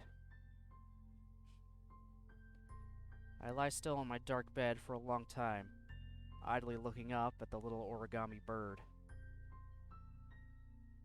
Feels like a lot's happened since Lilly folded this, but at the same time, it feels like very little has changed. Compared to everyone else, I'm back to square one. I might have a newfound idea of where I want to go in life, but that's hardly something that affects me now. Hanako changed, I know that much. If anything, she just makes me feel like I've got no excuse to be like this, considering her previous situation. Lilly, though? I turned the bird in my fingers another way, looking at it from yet another angle. When I first met her, she seemed aloof and perhaps somewhat distant. Her actions were always careful, measured, and precise, and her carefully maintained composure always gave her the appearance of unerring confidence and serenity. In time, she became less formal. Just a bit, but enough. It felt good to see her lower her inhibitions around me and opening up, even just a little, of her own accord. It felt as if I was seeing her real self slowly become more vibrant and visible. Now, though, I'm beginning to have doubts. Perhaps they're to be expected after what is effectively the two of us breaking up. They don't feel new or strange, though, but rather like an old book being found and dusted off. I soon realized after meeting Lilly that she saw me as she did Hanako, as someone who needed help and care. At first, I simply thought we'd be fine as friends, helping each other through our limited time together in school. Then I began to treasure our moments together more and more, from our quiet walks to our talking over lunch. The good sides of her personality became ever more obvious and ever more likable. The absence caused by Lily's trip to Scotland to visit her long-distance family and sick aunt only made me realize how much I liked being around her, and I thought that she felt a similar way. For her, though, maybe that wasn't everything to our relationship.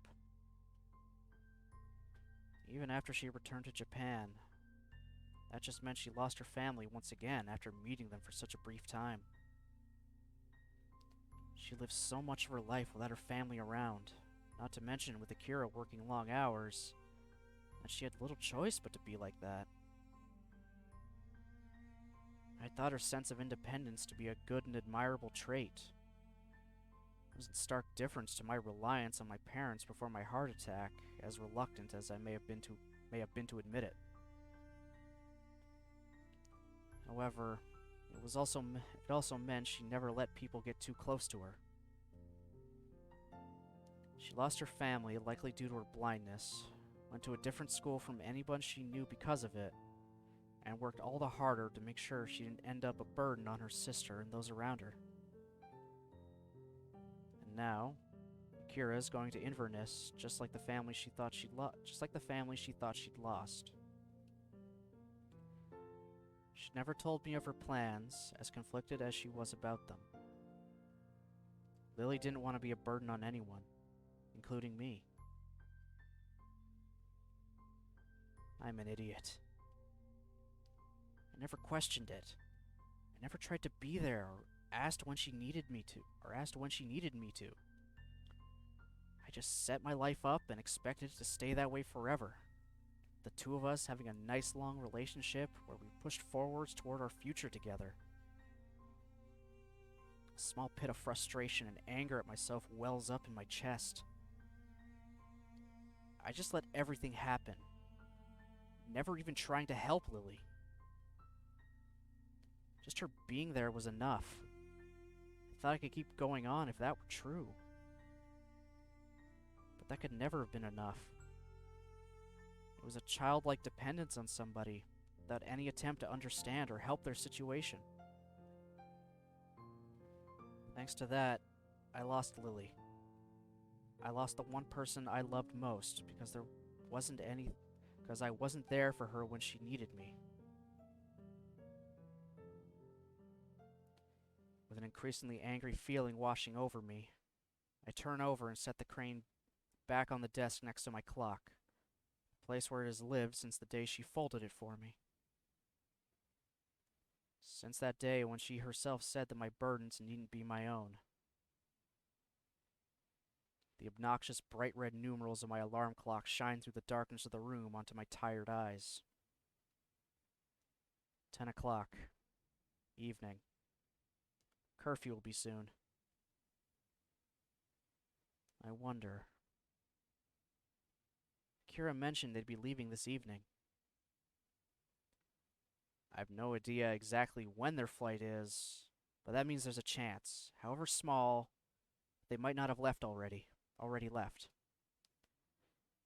Adrenaline starts to move through my body as I sit up on my bed, my eyes suddenly wide with possibility.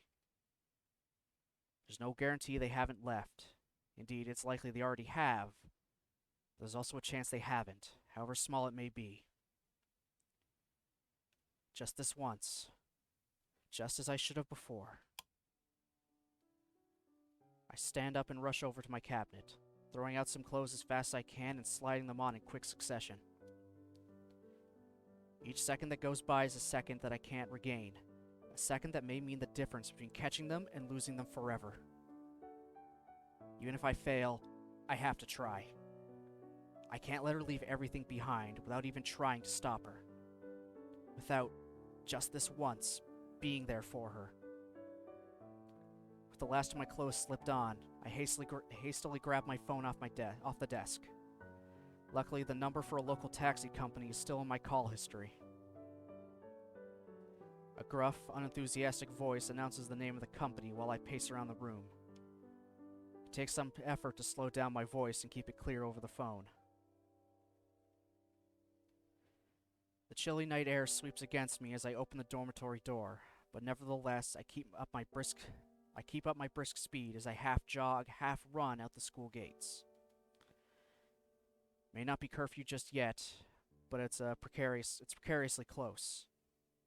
If there were a guard around, they'd no doubt have some questions for me. But it looks like I've managed to come out just before they arrive, or they're around a corner. My pace picks up as I make my way through the school gardens, their nighttime allure all but lost when I begin to run to the school gate. The lamps of the courtyard, dim as they are, provide just enough illumination to light the way and prevent me from tripping over. The buildings themselves take on a rustic, almost antique-looking edge when I glance at them. Looking back, it seems strange that they once appeared so dark and looming to me. Now, they just look to be somewhat anachronistic school buildings, the same as any others bar their age. Leaving the gates behind me, I pull up to a stop just before the taxi. Parked just as Akira's car had been, its gaudy and brightly lit sign looks out of place in the quiet country backdrop. I impatiently squeeze myself through the door, giving the driver the address for where the two should hopefully be staying. By the time the taxi pulls up after its trip at maddeningly casual speed, it's well and truly deep into the night. The house is truly enormous, sheer size much larger than I'd expected, and ominously still. Fearing the worst, I ask the driver to stay just in case my efforts are for naught. A single press on the fancy intercom system outside the gate produces a short electronic melody in the otherwise silent road. It's not long before a somewhat deep, gruff voice can be heard from it. It's the Hakamichi residence. Please state your name and why you're bothering us this late. I press on despite inwardly wincing at the reasonable annoyance audible in his voice. It's Asao Nakai. I was hoping to meet Lilly or Akira if they're still here. Surprisingly, I managed to summon quite some energy to my voice, enough to make the other side of the intercom silent. A few seconds pass, but just before I press the button again and ask what's going on, a light turns on outside the front door. I strain my eyes to try and make out who's coming through, but as he comes past the large parked car with fishing rods sticking out the back, his identity becomes clear. His face is typically placid and emotionless as he saunters up to the gate. He's still childlike in his mannerisms, despite his demeanor. With the press of a few buttons from behind the fence, the gate slowly opens. Asao? What are you doing here? I think this is the most emotion I've ever heard from his voice. Not that it would be hard to reach that mark. Saunter away. Akira told me that she and Lilly would be staying here before they left for their flight. I need to talk to Lilly, just one last time. Are they still here? The look on his face says everything. I failed. I was too late. The one time when I actually needed to act quickly and... Actually, it's possible. What is it? He's a bit taken back by my fervor, but I can't help it at this point. They left not long ago. Only a few minutes before you arrived, in fact. If you go straight to the airport, you might be able to... Asao? I dart back toward the waiting taxi, grabbing what little money is left in my pocket as I go. Thanks, Hideaki. With that, I take a seat, and in short order, bark out my destination. My chest beats wildly as I tear down the street, my body twisting this way and that to slip between the pedestrians walking back and forth beside me.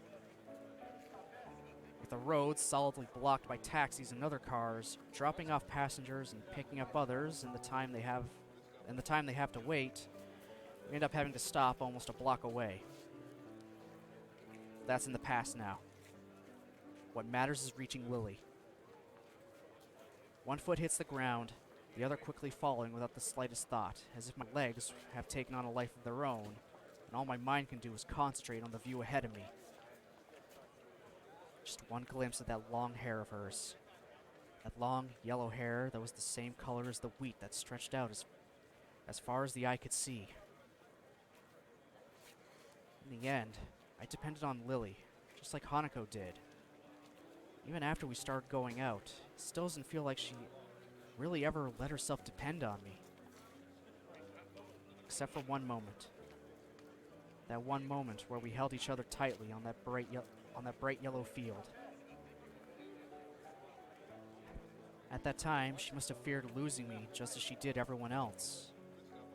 That's why, just this once. The night air wraps around me, draining every last remnant of warmth out of my body, to the extent that it feels more like midwinter than a summer night. My fingers, my hands, my feet, they all feel increasingly cold. The sound of the passing crowds is reduced to no more than a background hum, while the sound of my shoes hitting pavement echoes loudly, every step surging towards the person I have to catch. Forced by my chest tightening in response to the cold of the night, I rest an arm over it to try and settle it down. When the airport comes into view, though, I realize this feeling is one I felt before. Not now. Of all the times for this, please not now. I take a gulp and soldier on regardless, pushing my body as far as it'll go. Sweat pours off me as I hurtle forward, my shoulder hitting someone's side and my mind suddenly flooding with emotions and memories. I continue on without apology. I have to keep moving now. If I stop, I'm not sure I could begin again. And even if I could, it would all be for naught if I'm not in time. I hit another person, then another, offering little resistance to getting bounced about. My feet are numb. My arms are losing all feeling. My chest forces me to hunch over awkwardly, tightening ever more. That afternoon in the snow, a time when my life irreversibly changed. Images of Iwanako and that damned letter flash over and over in my mind. The first love I'd lost thanks to my condition. I can't let that happen again. I don't care what happens to me anymore. I just need to see her one last time. There. A sliver of yellow and white comes into view some distance down the road. Her figure silhouetted by lights emanating from the airport entrance. Lilly! Lilly! Lilly! Please stop, please! Lilly! Come on, Lilly. I know your hearing's far beyond Gah! My view suddenly spins out of control and ends up on the ground. My body haphazardly sprawled after hitting someone and stumbling over. Before I can assess the damage, an unbelievable pain ignites in my body. All my thoughts are blanked as I curl up and frantically clutch at my chest. Hey, are you okay? That was a really bad fall. This pain. I can't.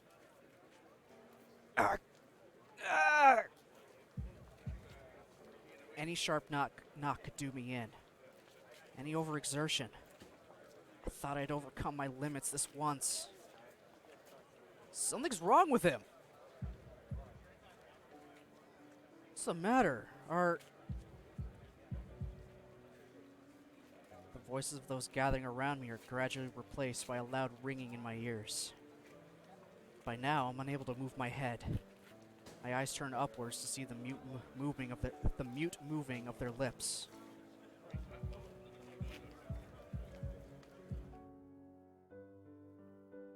Even as I clutch my chest, I realize I can't feel my fingers anymore, nor my feet. It feels like my entire body is shutting down, starting from my extremities.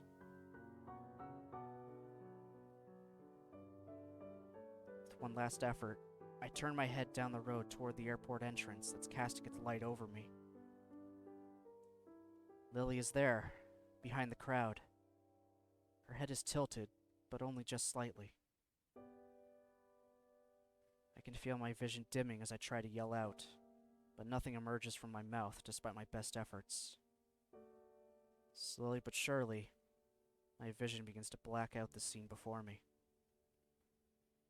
So, this is how it ends.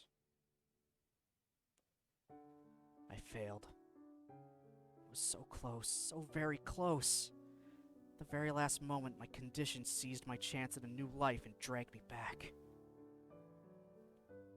Now I'm gonna die, sprawled out just meters from an airport, with a crowd of babbling people surrounding me, and with Lilly leaving for Scotland just a little distance ahead. Lilly. That last word extinguishes the last of my energy.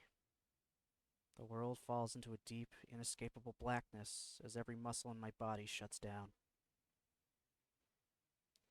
I'm sorry, Lilly. I was too late.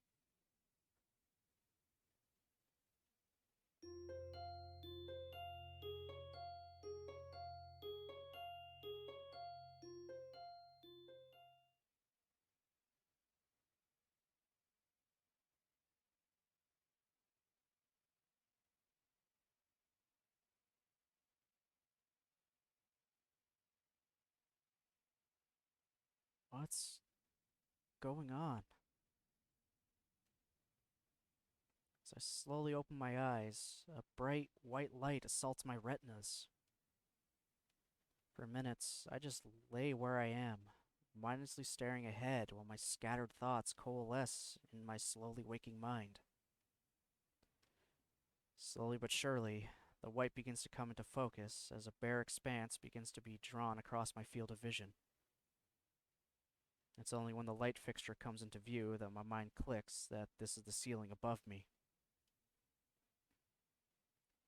Slowly levering myself up, I silently absorb through all my senses the details of the room I'm in. The smell and taste of strong bleach hang in the air, lending the impression of a place just slightly too clean to be natural.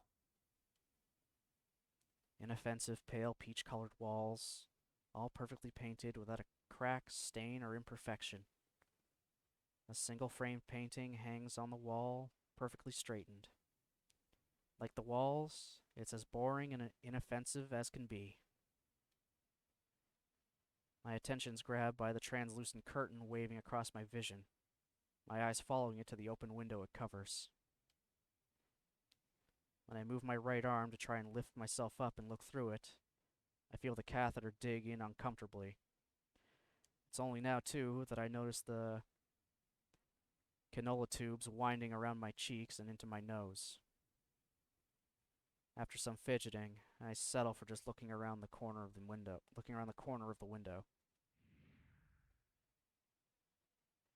Beyond the thick leaves of several large trees, I can see the greenery below, backing out onto a field. A customary island of green on the outskirts of the city. Judging by the sun outside, it's noon. Of which day, though, I'm not sure. So, I'm in a hospital once again. I let out a long, tired breath as I try to collect my scattered thoughts, my mind seemingly cast in a dozen directions all at once with as many emotions running through me. After slowly lying back down, I decide to start at the beginning, why I'm here.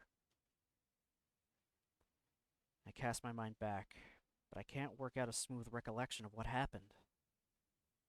The events of last night, or whichever night it was, come back more as a series of snapshots than any cohesive memory. Lying on my bed, looking at the origami bird. Talking to Hideaki outside the Hakamichi residence. Running down the street, passing pedestrians and bumping into more and more of them. Falling. Looking up at the searingly bright airport entrance, seeing Lily's back as I lay on the ground. Silence of the private rooms suddenly feels overwhelming.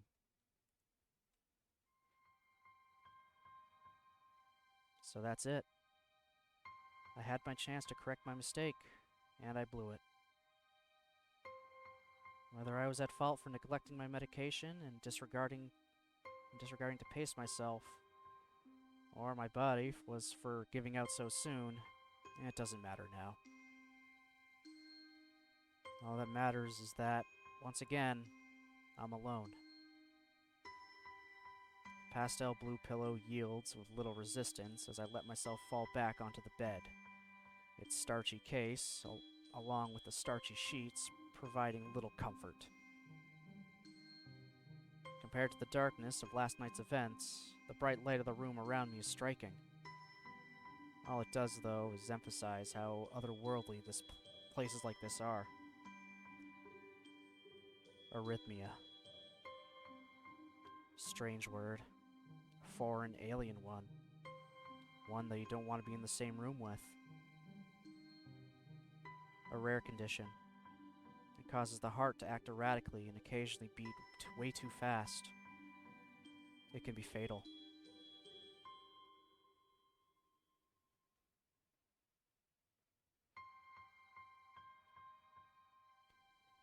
It was a miracle that you were able to go on so long without anything happening, they said. And then it did. My condition had taken away everything. My old school was of no importance anymore. My home was reduced to a faraway place. Both my friends and my first love simply stopped visiting after a length of time. I became cynical and embittered, distant and subdued. In my defense, no person could avoid that after such a thing happening to them. But nonetheless, I left the hospital as a very definitely changed person. Things changed. I made new friends in Hanako, Shizune, and Misha. I found a new sense of home in my dormitory, a new interest in science and the world around me, and I found a direction to my life that I never felt before. But I'd also discovered other things. The sense of isolation in Yamaku and its surroundings was not entirely unwelcome. The quiet, giving a peace of mind I might not have found elsewhere. But it gave the area a feeling of being pushed out of the way, of being kept out of sight. People in the streets would sometimes glance awkwardly or quickly turn their heads as they realized they were staring. Even if my condition wasn't visible, my uniform was. Even if it weren't, I was still different. I took 17 pills a day, morning, midday, and night. My scar, though hidden behind clothing, was still a permanent mark of my condition. And most of all, there was the very real possibility of death. Bad fall, an absent-minded hard hit on the back, a simple sprint taken too far. Anything could have set my heart off. And several times I teetered on the edge of the abyss, even with all the care I took of myself. But that was fine. I could have lived with all that. Because there was one final thing I'd found, or rather refound, after entering Yamaku, which was once again snatched away before my eyes. It's only now that I realize just how delicate my newfound sense of happiness was. Everything depended on her. The linchpin of my life since I first entered Yamaku was a sullen, confused, and aimless transfer student. Lilly Sato was the one person I could depend on above all others, and who reciprocated the love I felt for her. But I failed her, and only realized it all too late. I thought I could just set my life up and continue that way forever. But the real world doesn't work like that. I finally realized the meaning of those words, only to be struck down as I confronted my failure to do so in time. The surroundings I'm in now are all too familiar. It's as if Yamaku was but a dream, and I'm still recovering from my first major heart attack. Maybe that's why I feel so tired. It feels almost like I've lived in the entire last few months of my life in the space of minutes.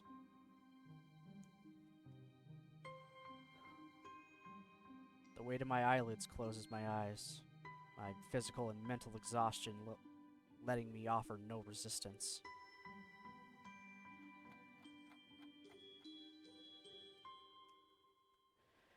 Okay. Yeah, this is actually the route where his heart condition is very much part of the story in a big way. And I'll tell you exactly which ending we're on once it actually ends. I don't want to spoil that entirely. And is this song really in Madness Returns? I've never played, so I don't really know what its soundtrack is like. They may have come out about the same time, so maybe they took inspiration from Madness Returns.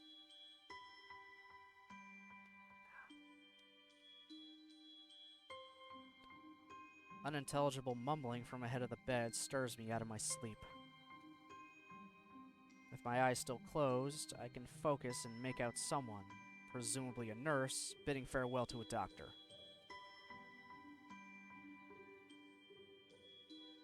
Are you sure it's either the title music or one of the earlier levels?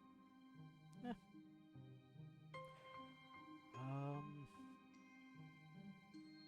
I'll look up the title of this song later, and then since you probably at least recognize the, you know, actual Madness Return song, you could compare from there.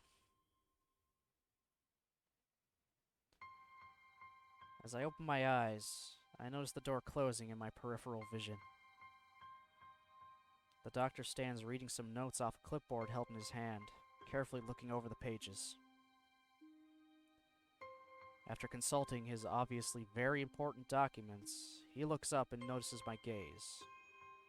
It's now that I notice something slightly odd about his expression and general disposition, but I can't quite put my finger on it. Ah, I see you're awake, Mr. Nakai. His quick glance to my bed end to verify my name shows that his documents obviously didn't have it written on them.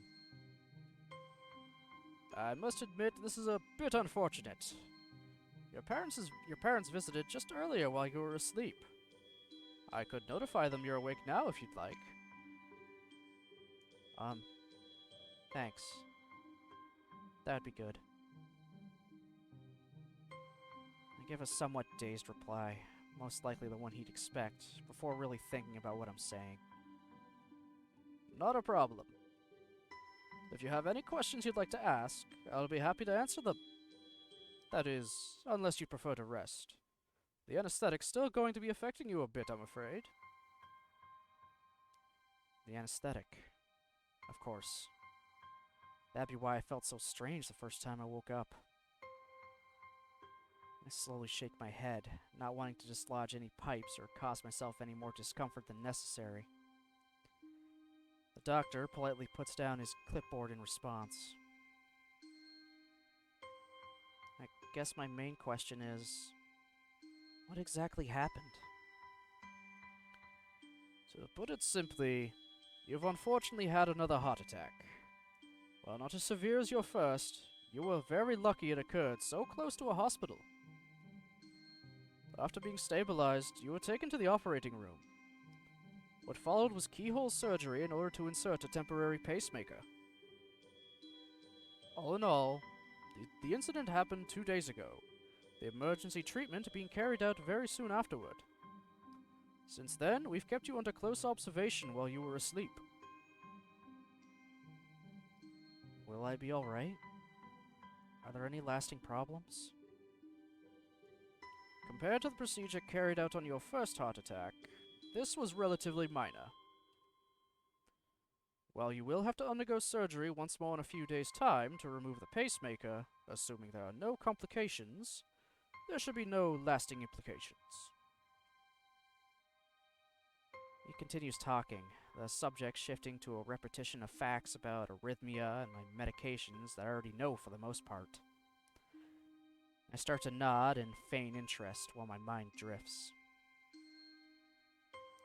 I begin to think about how perfectly hung the inoffensive painting hanging on the wall behind his shoulder is. How neat and sterile the surroundings are, even including the doctor himself. If my mumbling bores you, you're quite welcome to say so, Mr. Nakai. Lord knows I lose track of myself sometimes. He gives a short chuckle at his self-deprecating joke as I grimace awkwardly, having been rather badly caught out. The doctor's chuckle sounds different from that of the nurse at Yamaku, though, come to think of it. As I ponder why, I realize why the man in front of me feels just that little bit off. His smile is neat and sterile. He delivers his little joke perfectly with a customary inoffensive chuckle. It is like, rather than talking to the man whose name is neatly printed on the name tag pinned to his lab coat, I'm merely interacting with an actor reading off a pre-rehearsed script, every action having been choreographed beforehand. I suppose he has to be this way, though, being a doctor. He has to keep his neat and sterile smile while chatting to the girl with cancer slowly spreading through her body, when reassuring the woman who will surely die from childbirth, and with every other terminally and critically ill patient. That little bit of distance, that little bit of aloofness makes me wonder if I've been too harsh, especially considering it's a disposition far from being adopted only by people in his profession. After all, the one I loved kept the same distance from others herself. Looking up to the doctor again, I realize I've been in thought with my head bowed for some time. I understand you must still be tired. You've been through a lot, and as I mentioned before, the anesthetic would still be affecting you. If you don't mind, I'll let you get some rest and tell your parents you've woken up for you. I think that would be good. Thank you. He gives a curt nod before picking up his clipboard and making his way to the large white door in the corner of the room, closing it behind him with a thud. In the end, I'm alone again. Lily's gone, Kira's gone, Hanako would be traveling, and even my parents have already left the hospital. 4 pale peach walls, 1 white ceiling, and a single open window to look out towards the world outside. It's hard to think of the future when the past is crowding around you, claustrophobic in its neat, sterile, starchy, bleach-smelling grip. Lost for what to do or focus on, I content myself with sleeping the time away as if this were all just another dream like Yamaku had been. White. Sterile, clean, white for a sterile, clean room. My eyes open, and I simply stare at the ceiling for some time.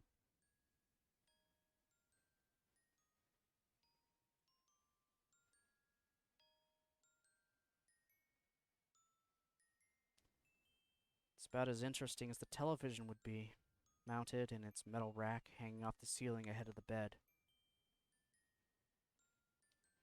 Indeed, television saw its entire use during the time my parents were here. Left on quietly as they waited for me to wake. It was about as banal as it had been the first time I'd ended up in the hospital. Earlier today, an attending nurse had offered to turn off the EKG speakers. I refused simply because the sound is so entirely normal to me now. It's almost comforting, in a way. The metronome-like regularity gives at least some feeling that time is moving, even in a place such as this. After some time of listening to its beeping while I fully awaken, though, I realize there's another sound in the room.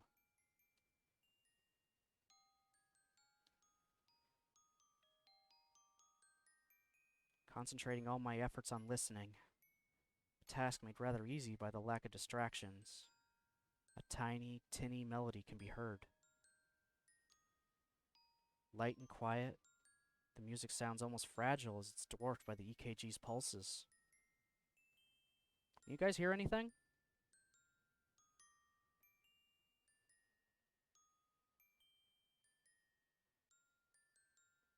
Okay. Tilting my head just slightly to the side in an effort to see the source of the melody without dislodging any of the sensors and pipes stuck onto me, I notice a little wooden box sitting on the nightstand next to the bed.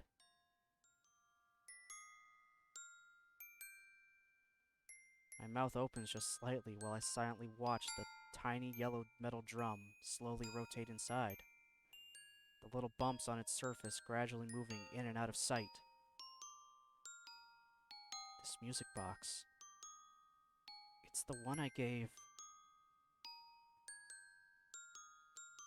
The creaking of the door breaks me out of my reverie, my head and heart remaining still as my eyes turn to see who comes through. Long tan skirt, peach off-the-shoulder sweater, pale, almost porcelain skin, blue clouded eyes, and long yellow hair.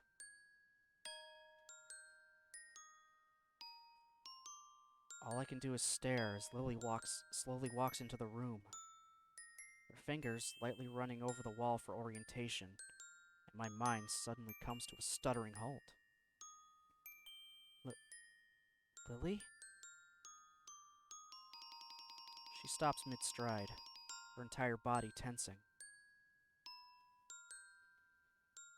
Hisao? Is that you? Her voice is quiet and pensive, echoing her expression. I thought you were... Lilly takes one tentative step forward, then another, as if she were holding herself back.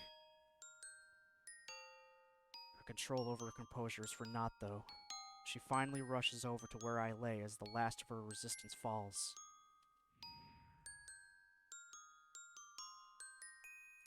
Slightly taken aback when she grabs hold of me, hunching over as tears begin to fall from her cheeks. Since only minutes ago, I thought she was on the other side of the world. After a moment of hesitation, I rest my right hand on her soft shoulder. Hisao! Hisao! Lily's body trembles as her tears blot the pale green sheets, her emotions flooding through her carefully maintained exterior. With her face now closer and made easier to see for her pale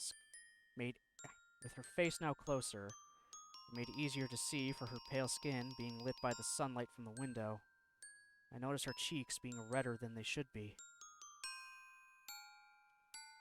It's okay, Lilly. I'm okay. You don't need to... She rights herself quickly, her crying forcefully stifled, with both sadness and stubbornness remaining in her moistened eyes. Her prideful nature, always have been something to contend with, takes me off guard. Stop telling me not to worry about you, Hisao. Just this once. Let me cry. I'm caught speechless. She waits for a response, but her composure breaks again after a handful of seconds. I swallow hard to try and settle my own emotions while she weeps onto my bed. A strange mixture of relief and depression welling up. Lily's here. She's really here. If I couldn't feel her skin under my hand, I'd hardly believe my own eyes. My efforts weren't for nothing. My body's attempt to take away everything that was important to me once again has been foiled. But now, I don't feel as happy about it as I thought I would. Seeing her here, crying like this over me, this is the one thing I wanted to avoid since coming to love her. No, even since leaving the hospital. I'm sorry, Lilly. It's my fault I'm here. I shouldn't have tried to push myself so far. I give a self-deprecating snort. After months of keeping myself together so nobody worry over me, I went and did something like this. I guess I'm pretty dumb. With a couple of sniffs and a long breath, Lilly manages to pull herself together and calm down a little. Despite her red cheeks, moist eyes, and the lines of tears still visible, she delicately wears that weak smile she seemed to so often give. You needn't blame yourself. I'd heard later that it happened as you were running down the road after me, right? Still. She wipes her eyes with the back of her hand, returning more to her old self as the rush of emotions wears off. Why did you run after me, Hisao? I move to respond, but notice her face tightening. Even after I'd said goodbye and left Yamaku Academy. She takes a moment to steady herself, her emotions almost bubbling up once again. I just wanted to say I'm sorry. Sorry? For the times when I wasn't there when you needed me.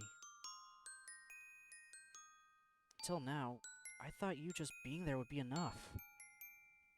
I only needed you by my side to make any day feel better. Even if my body may be like this, I want to help you, Lilly. To be there when you need someone. But you always were there, Hisao. Why did you want to go to Scotland, Lilly? Why?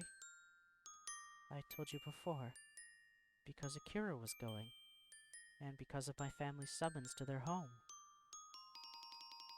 Why didn't you say that you wanted to go? I'm not stubborn often. This one time I think I need to be. I want you to stay here, Lilly.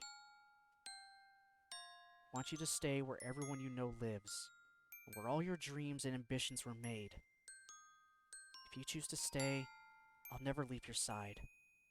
I won't let you lose another person. When I had my heart attack, I was snatched away from everyone and everywhere I knew. You showed me a new life after I came to Yamaku. I'd lost my past, but you showed me a future. It's true that I haven't always been there for you. I'm unreliable, sometimes I lied, and I thought you'd come to understand you, and I thought I'd come to understand you when I haven't even understood myself. Be that as it may, I want to give you a future as well. I want to be there for you, to share both your burdens and your happiness, just like I promised back in Hokkaido. I want you to trust me. I know I had problems coming to put my trust in you after losing so many people I'd known after my heart attack. That's how I know that I'm unable to trust others. That's how I know that being unable to trust others can feel awful. That's why I can't watch you just throw everything away like this. I never want you to go through what I did. I would do anything to stop that. You can be quite steadfast when you want to be, can't you? As I said, it isn't often. My weak smile drops, though, as the IV in my arm digs in a little. It's a harsh reminder of my tether to my condition. Lily's face tenses as I let out a small gasp of pain, immediately making me wish I'd stifled it better. All I can do is sigh in defeat. I tried to not let anyone worry over me the entire time since I left the hospital. I can't even stop the one person I love most from crying over me. Even if I might finally be able to put my feelings into words, I feel pretty useless with a body like this. Every time I tried to reach towards something, it was just snatched away. Even now, things only turned out better due to luck. I guess that's something else I should apologize for. All I can ever do is make you worry. Even now, there's very little chance I'll live anywhere near a full life.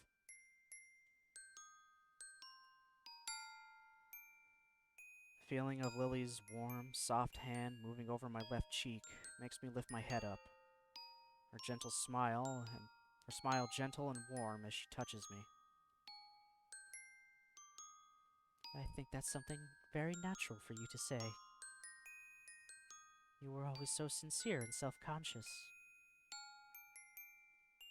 You were also reserved and mild-mannered, and patient to a fault with Hanako, yet curious about everything and everyone. When I said I missed you while I was with my family, I wasn't lying or exaggerating. The thought of you was never far from my mind, and helped me through that time. That's why I was so confused about what to do when my family summoned me. Even after I thought I'd made my decision, you tried your hardest to challenge me about it. I didn't confess to you out of pity, or believing you were somehow different from what you are. I confessed because I never want to lose you, and I want you to always be part of my life. no matter what might change. You are a very beautiful person, Hisao. Your heart changes none of that, so please, don't apologize for yourself anymore. For a long time, silence reigns in the room. I'm not really sure what this newly born feeling inside me is, but it pales into insignificance as I wordly gaze at Lily's smiling face, warm and gentle as it has always been. It's only as her thumb crosses my cheek, wiping away a small drop of moisture, that I realize that this is all I ever wanted. What feels like the first time, I give an earnest, wide smile. As Lily feels it against her palm, she returns the gesture. More time passes before either of us say a word, neither of us needing speech to communicate our feelings to each other. I know I can't promise you I'll always be around, or that we'll be together forever. With some difficulty, I slowly lift my hand, placing it on her pale shoulder. But I think I can at least take you to next year's Tanabata festival to make up for making you miss this year's. Lily's expression is one of surprise, though I can't say I blame her. You remembered that? I've got a pretty good memory. Sometimes. She raises her head a little and takes her hand from my cheek, giving a small, amused giggle. I smile absent-mindedly at how earnest it is, almost girlish in its lightness.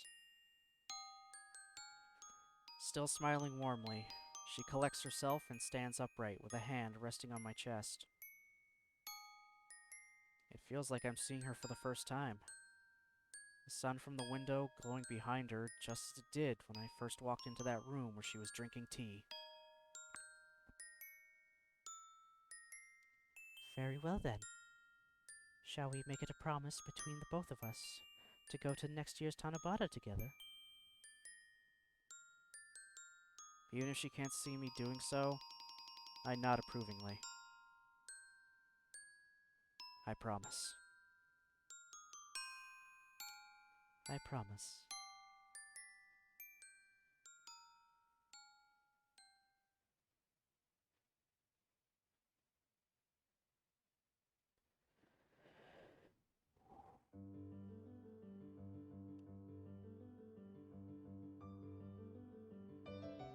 And there is Lily's route. We, in fact, got the good ending.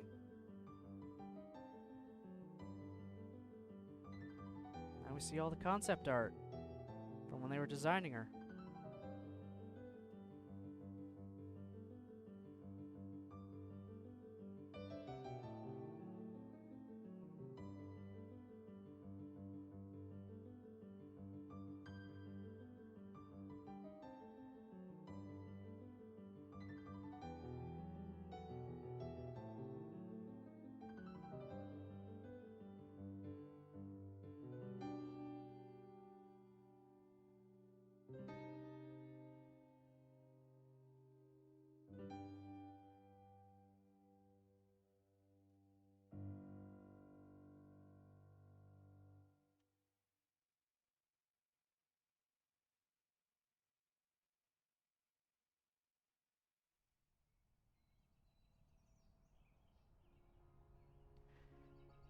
Kira, Lily, and I sit silently on the grassy embankment high above the local town, the breeze gently blowing through the cloudless sky. We may be just a few minutes' walk from town, on a hill just outside its limits, but the view is entirely unexpected. Lily sits beside me, her eyes closed as the gentle breeze flows through her hair.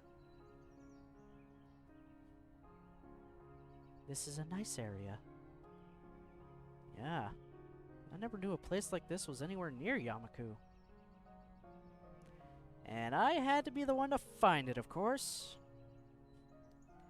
Akira's grin is genuine, but her tone is slightly different from her usual carefree nature. It's good that you're out of the hospital, though, Hisao. Nobody's more glad than I am. I can't stand hospitals. So, you two are going back to school tomorrow? Yep. Akira chuckles in amusement before looking back out at the town below, the trees between the buildings swaying in the wind. Pity we couldn't go up north for summer holidays, or get to Tanabata. I wouldn't worry. There's always next time. You'll be graduating for next summer vacation, won't you? Yeah. There'll still be college after that, mind. Going to the same one? Likely. We both have high enough scores to meet the entry requirements. You sound so sure. Don't worry. You're better than I in most subjects. I guess we'll work it out in due time. That's the way. Just enjoy yourselves in Yamaku while you're there. Lilly gives a sad sigh at the distinction made between Akira and the two of us. Do you really need to go back to Scotland?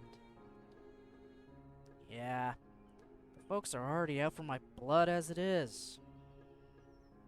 You weren't meant to stay this long?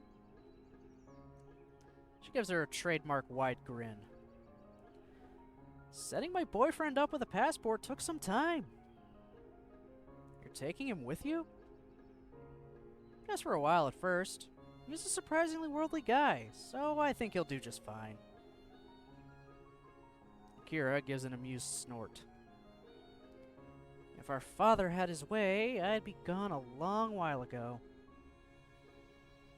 I just couldn't pass up an excuse to stay with my favorite little sister a little longer, though. She leans right and gives Lilly a tight, playful hug, cheering her up considerably. It's nice to be with you one last time, though. For what it's worth, I'm in the same boat. Thanks, you two. I'll try to come back sometime, don't worry. It's a shame that business keeps you so busy. The place won't run itself, I'm afraid, and I think it's going to be just the same over there. Considering that, I'd better get going. Have fun over there, Akira. Will do. With a slight grunt, she lifts herself with her hands and stands up, dusting herself off as she does so. Well, I'd better be off. Plane won't wait for me after all. She has a certain unusual wistfulness in her tone of voice, her eyes firmly planted on her sister.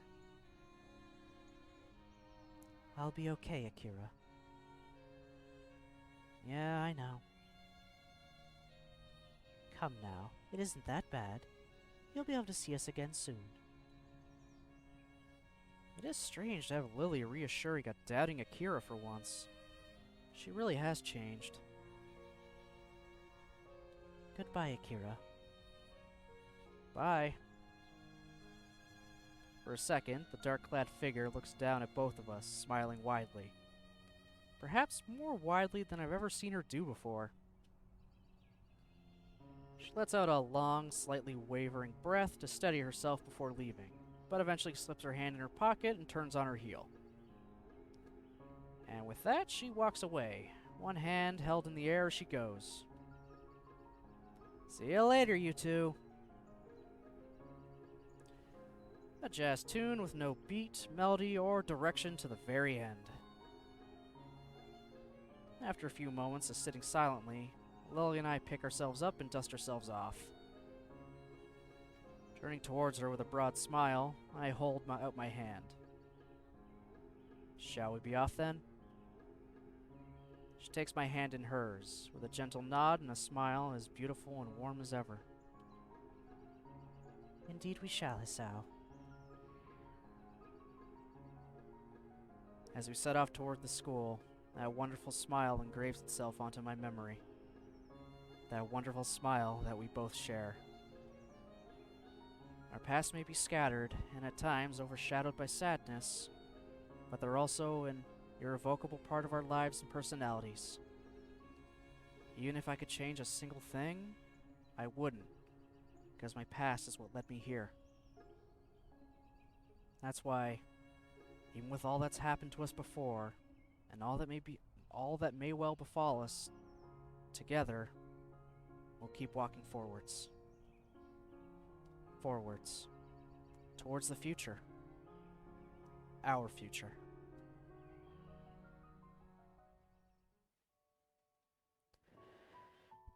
That is Lily's route officially done. That was the good ending. Yeah, hospitals are definitely not fun. I can sympathize with that. So, what did everybody think?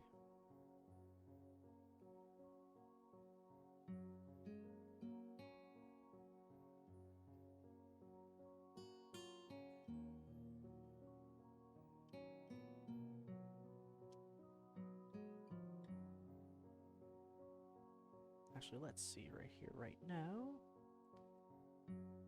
We are 29% done the game.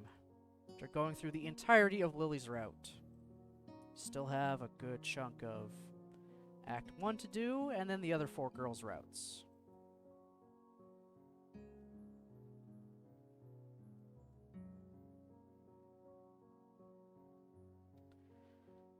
So, you want to know what's kind of the kicker? Lilly technically doesn't have a bad ending. She has her good ending, which we saw, and she has a neutral ending. If I go back to, the library, to Lily's route, I'm not missing any scenes. Lily's neutral ending is right there. That whole scene of her and Akira getting in the car and driving off, that's where the neutral ending happens. The game will just abruptly end right there. But because I got the good ending, I got the rest of it.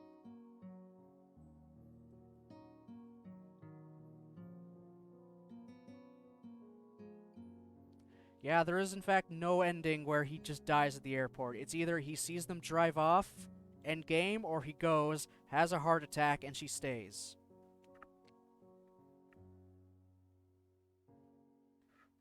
Yeah, I mean, it looks like it'd be a bad end with you dying, but then you just wake up in the hospital bed. But, yeah, that is my favorite route in the whole game. It was also the first one I played through, but it's the one that really struck a chord. I really enjoy it. As you guys kind of saw, during the whole lead up to her actually leaving, I was trying to hold it together. After getting through that part, though, I was fine. It's just that whole thing of her leaving just really gets to me every time. But when I first went through it and that happened, I actually went back through the library just to specifically that scene of, them walking to her dorms, and it still got to me. Even just separately in a vacuum, it just hits hard.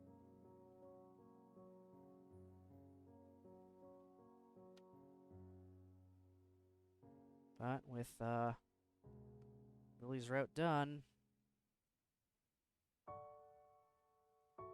I can officially gray her out.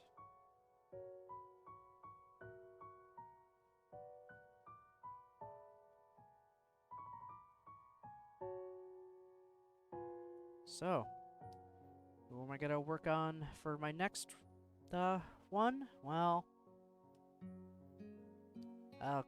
this will be pretty easy to see who. So yeah, Saturday, we're gonna go back to one of the other saves and get ourselves onto Emmy's route.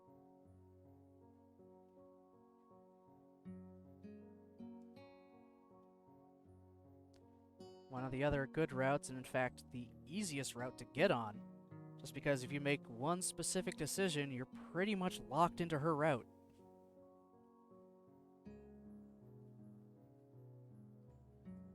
Now, I'm just going to quickly go back to Twitter. Okay, cool. Alright, so we're gonna have the wheel decide what I do for tomorrow's viewer's choice, because, well, it just kind of ended up not really happening. So, let me just... Where the hell am I going right now? Let's switch over to just me. Add...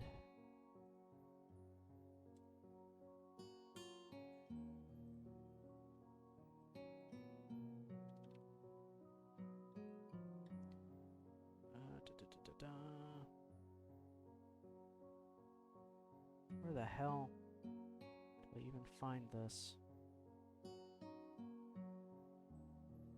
Okay, no, that's not right. Yeah, give me a minute. I'm trying to bring up the interwebs somehow. I'll just do window capture. That always works out well enough for me. New source. Add source. It's neither of the ones I want. Ugh. Yeah, give me a minute here. I'm trying to figure this out. Never seems to want to, you know, show the one I want.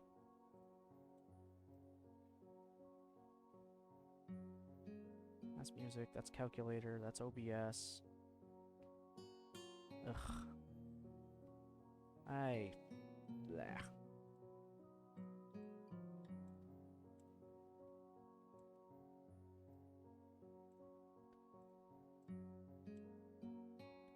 Where is it? Ugh. This is annoying. Am I gonna have to do just straight up display capture for this? Yeah, screw it. Yeah, I'll fiddle around with this later. Display capture. Just do that. So yeah, we get to see that. So, I'm gonna assume you guys can see this. Yeah, okay.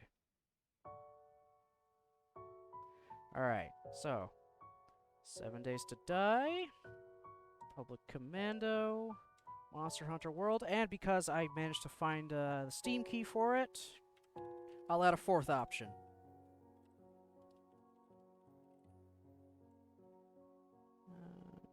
Okay. Apply wheel changes. Alright, so we're gonna let the wheel decide what I'm gonna end up playing tomorrow. Everybody take your bets.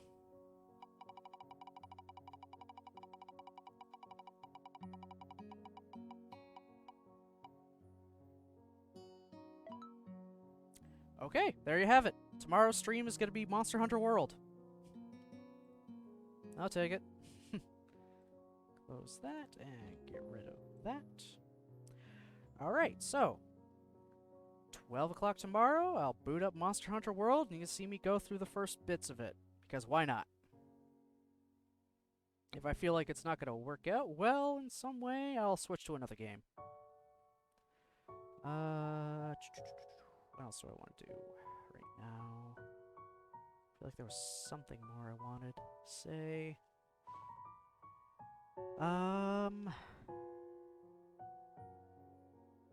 I might... I don't know. This coming Friday is my birthday. I'm not sure if I want to do a special stream for that or save it for the weekend or something. Anybody have any suggestions? Or should I just make it a regular-ass day and just kind of forget about it?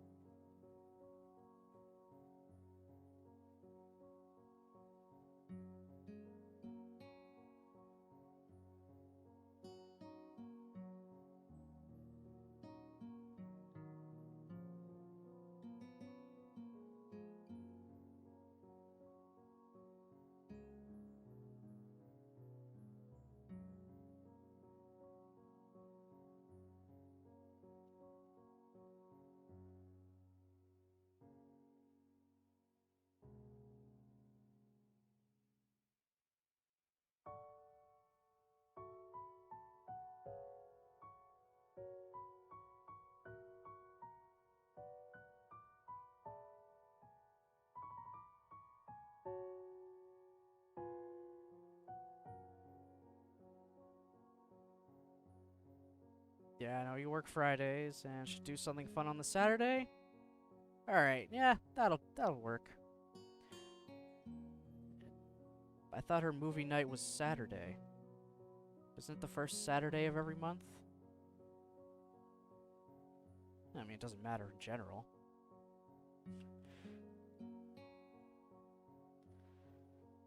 Saturday seems like it worked better for more people? Okay. I was kind of thinking Saturday too. Alright, so probably Saturday then I'll maybe try and come up with something. Hell if I know what I'll come up with, probably just watch me play more stuff. Maybe I'll just say, screw it, Jackbox night. Like Jackbox day. I got Party Pack 7. And I don't think my lag is too bad. So people should be able to just kind of join in.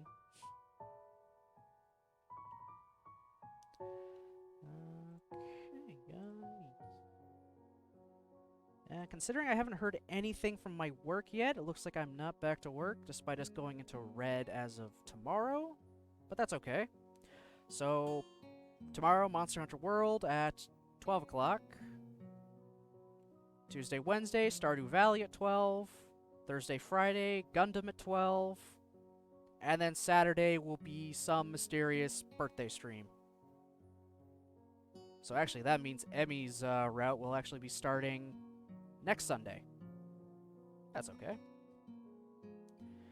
Alright, well, I'm hoping everybody has themselves a good Sunday. Thanks for tuning in and going on that emotional roller coaster with me. So, everybody have yourselves a great day, and I'll see you next time.